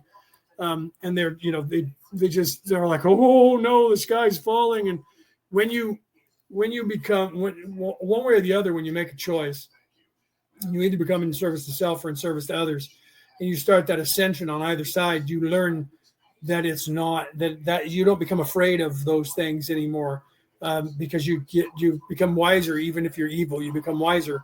And if you're good, you become wiser. And when you become wiser, you see those things and you go, that's not what that means. Because you start to unlock actual knowledge and you start to realize that it doesn't mean any of that stuff, right? And black cats, right? Black cats are actually lucky, and they were famously, the black cats were lucky cats. Cats in general, cats protect your immortal soul. Dogs protect your physical body. So cats in general, and black cats usually have green eyes, and green-eyed cats can see better into the etheric field, to the ether or into the astral, than cats with blue eyes or brown eyes. So black cats almost exclusively, rarely, I have never seen a black cat that didn't have green eyes. They always have green eyes, and those cats can see better. So they were sought after by anybody who knew, because they were better protectors. I have a cat, she has green eyes, and she's not a black cat, but she's a Siberian, and she has green eyes, and she can see. Anybody who has a cat that has green eyes, they're the ones that'll look and see things. And people are like, that one's crazy. She seems to look and sees, and there's nothing there. There's something there. You just don't see it. There's something there. You just don't see it. Let's continue. The most carefully noted addition would be that the outside stimulus of the Wheel of Fortune is that which offers both positive and negative experience. 81.12 Questioner. The 11th archetype, the experience of the body, represents the catalyst that has been processed by the mind/body/spirit complex and is called the enchantress because it produces further seed for growth. Is this correct? Ra. I am Ra. This is correct. 81.13 Questioner. We have already discussed the significator, so I will skip to number 13. Transformation of body is called death, for with death the body is transformed to a... And right on cue, Ra starts talking about the number 13. Or Dawn starts talking about the number 13, asking Ra. Okay, let's continue here. Higher vibration body for additional learning. Is this correct? Ra. I am Ra. This is correct and may be seen to be additionally correct in that each moment and certainly each diurnal period of the bodily incarnation offers death and rebirth to one which is attempting to use the catalyst which has offered it. 81.14 Questioner. And finally, the 14th, the way of the body is called the alchemist because there is an infinity of time for the various bodies to operate within to learn the lessons necessary for evolution. Is this correct? Ra. I am Ra. This is less than completely correct, as the great way of the body must be seen, as are all the archetypes of the body, to be a mirror image of the thrust of the activity of the mind. The body is the creature of the mind and is the instrument of manifestation for the fruits of mind and spirit. Therefore, you may see the body as providing the aether through which the alchemist manifests gold. 81.15 Questioner. I have guessed that a way that I could enter into a better comprehension of the development experience that is central to our work is to compare what we experience now, after the veil was dropped, with what was experienced prior to that time, starting possibly as far back as the beginning of this octave of experience, to see how we got into the condition we're in now. If this is agreeable, I would like to retreat to the very beginning of this octave of experience to investigate the conditions of mind, body, and spirit as they evolved in this octave. Is this satisfactory, acceptable? Ra. I am Ra. The direction of questions is your provenance. 81.16 Questioner. RA states that it has knowledge of only this octave, but it seems that RA has complete knowledge of this octave. Can you tell me why this is? Ra. I am Ra. Firstly, we do not have complete knowledge of this octave. There are portions of the seventh density which, although described to us by our teachers, remain mysterious. Secondly, we have experienced a great deal of the available refining catalyst of this octave, and our teachers have worked with us most carefully that we may be one with all, that in turn our eventual returning to the great allness of creation shall be complete. 81.17 Questioner. Then RA has knowledge from the first beginnings of this octave through its present experiences, what I might call direct or experiential knowledge through communication with those space/times and time/spaces, but has not yet evolved to or penetrated the seventh level. Is this a roughly correct statement? Ra. I am Ra. Yes. 81.18 Questioner. Why does our... Okay, hold on. I'm going to stop there because it's getting later. It's almost 5:45 over here. So I'm going to have to get my mother up and get her in the shower and then get us some dinner. So if you guys have any last final questions or thoughts, let me know now because I'm going to have to go soon so I can get up and do that and get my mom in the shower and get dinner for her and I. Okay. So I'll back up. I put down question 15 as the stop point. So 81.15, I believe. Let me double check that right now. Yeah, 81.15. I'll put that down as the stop point, and we'll pick up there. So we did really good, though. We were able to get through 2 full sessions, right? Basically, because it was half of one session, one whole session, and then 15 questions or so of this session. So we started on question 15 of back there. So we're doing pretty good there. Sorry, my eyes are got stuff in them now that I'm touching them, making it even worse. Right? Okay, so we did good there getting through that. So we'll go on to session 81, question 15, and start there next week and then move forward from there. But that's good that we covered the archetypes. Weirdly, it happened right at all these alignments, new moon, solstice, and galactic alignment when we were talking about all of that and actually doing all of that and upgrading. So if you're out there in the world and you're hearing this and it's still today for you, it's still the 28th, not the 29th yet, and your 29th hasn't ended yet, know that the alignment is still happening and it's going out of alignment, so the energy is still there. Like Joanne said, utilize the energy of those 7 planets, which are representing 7 chakras that are lined up, and balance those 7 chakras and archetypes, because it's like Reese said, new moon, new solstice, so new season. So it's the beginning, and the beginning. Reset yourself on the beginning and go with this new moon. There's a lot. I'll guarantee you there are people around the world having all kinds of rituals going on today because of all of these alignments happening at a new moon, at the solstice, with this planetary alignment lining up with the sun and the center of the Milky Way galaxy. This is an insane thing. So for those of you out there in the world that are having headaches, that are having vision problems, so that it's literally your vision is a little blurry and you're like, my God, do I need to go to a doctor and get my eyes checked? Give it until tomorrow. Because and then if you're having problems with eating food or being able to eat at all and you can't sleep and you're hearing my voice somewhere around the world, fear not. Don't let your heart be troubled. This is going to wane in the next 24 hours because all the alignment's going to go out of effect, and you're going to be at the beginning of the new moon, or at the and moving forward, and the season is changing. So all of that is going to change, and you'll be able to get some rest. You'll be able to eat some food. The headaches will subside. Your vision will clear up. Just drink a lot of fluids. Ground yourself. Center yourself, focus yourself, align your chakras, utilize the energy that's here to align your chakras naturally so that you don't have to spend any.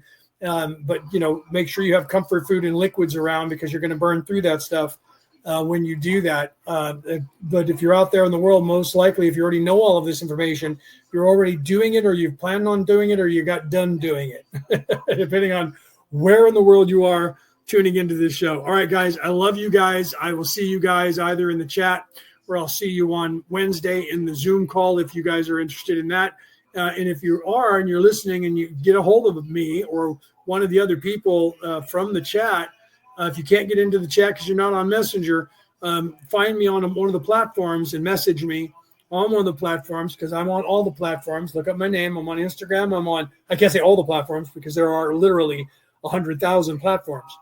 But I'm on Instagram, Facebook, YouTube, TikTok, and X.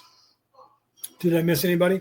And if you're listening to the MP3 broadcast, that means that your app is there that you're listening to me on. If you're not listening to me on the Podbean app or podbean.com, then you can go to podbean.com and look up Orion Rising, or go to www.orionrising.podbean.com.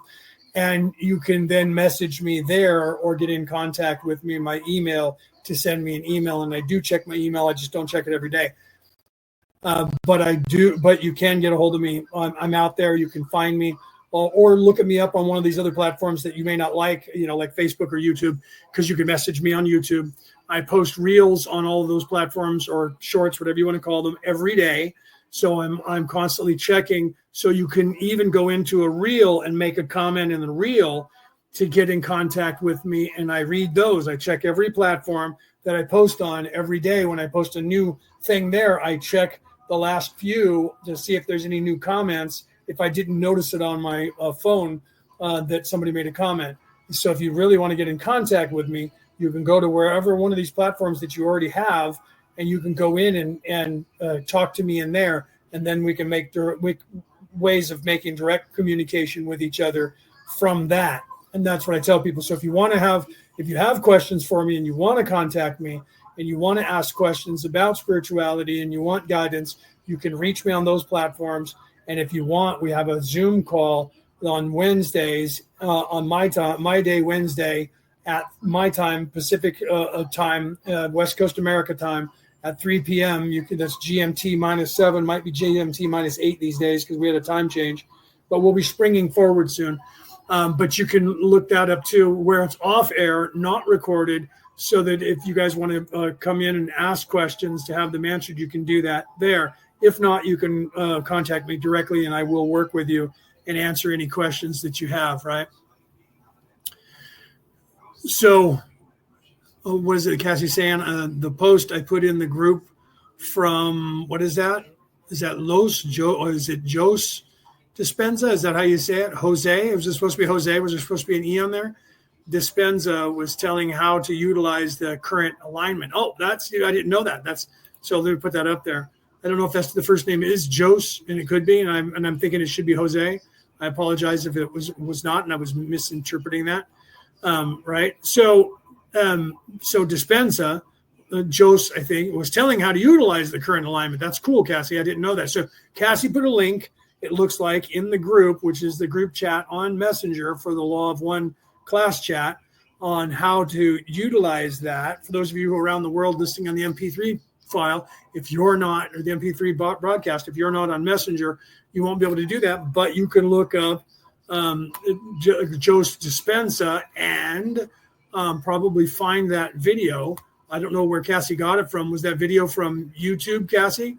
So it's Joe, Joe. She forgot the E, so it wasn't supposed to be Jose with an E at the end. The S was supposed to be the E, and it was a typo. So Joe Dispenza, Joe Dispenza, Dispensa, Joe Dispenza.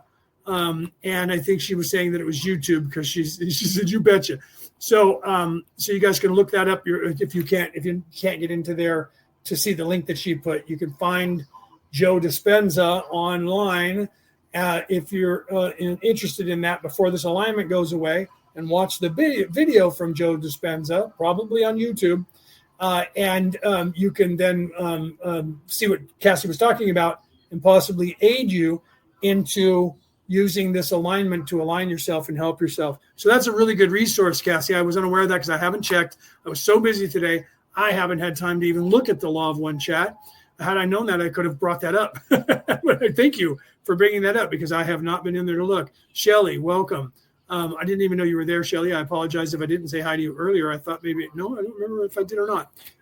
So I'll either see you guys in the Law of One chat after the show, or I'll see you guys on Wednesday at the Zoom, or back here next Friday for the Law of One, where we'll continue.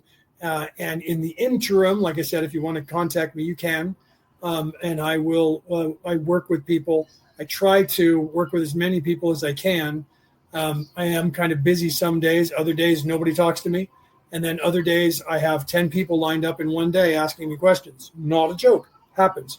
Yesterday happened to be one of those days where I didn't have a moment of thought. Tuesday, Wednesday, Thursday were like that for me this week because of what's going on with this alignment. I have a lot of people asking me questions and talking to me, and that I'm working with. So I've been really busy. Literally on Tuesday, even Wednesday, I spoke from 9 a.m. to 2 o'clock in the morning each day.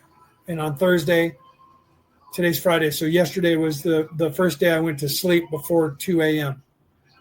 for the last week because of how many people are in duress and not realizing what's happening. And I've been working with them, trying to assist them. And I know a lot of other of you out there that I talk to regularly are doing the same thing and having the same issues, not sleeping, but not because you're just not able to sleep.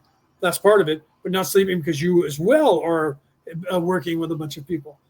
All of that's going to start to wane after tomorrow, and you guys will start to simmer down a little bit, and you'll figure it out, and things will go back to a resemblance of normal, right? So Cassie said, yes, YouTube. Thank you, Cassie, for that clarification. So go onto YouTube, look up Joe Dispenza, and there will be a video that Joe Dispenza has on YouTube that you guys can look up to help you with utilizing this solstice, new moon, solstice for the planet and the galactic alignment or the planetary alignment at the exact same time, all on the same date, all at the same time. A lot of energy that will help you to fix what you have going on with you if you are not able to sleep, if you've had headaches, if you have blurry eyes, if you have problems with eating food and not needing to eat much food right now. All of those things, some people are having all of them happen. I love you guys.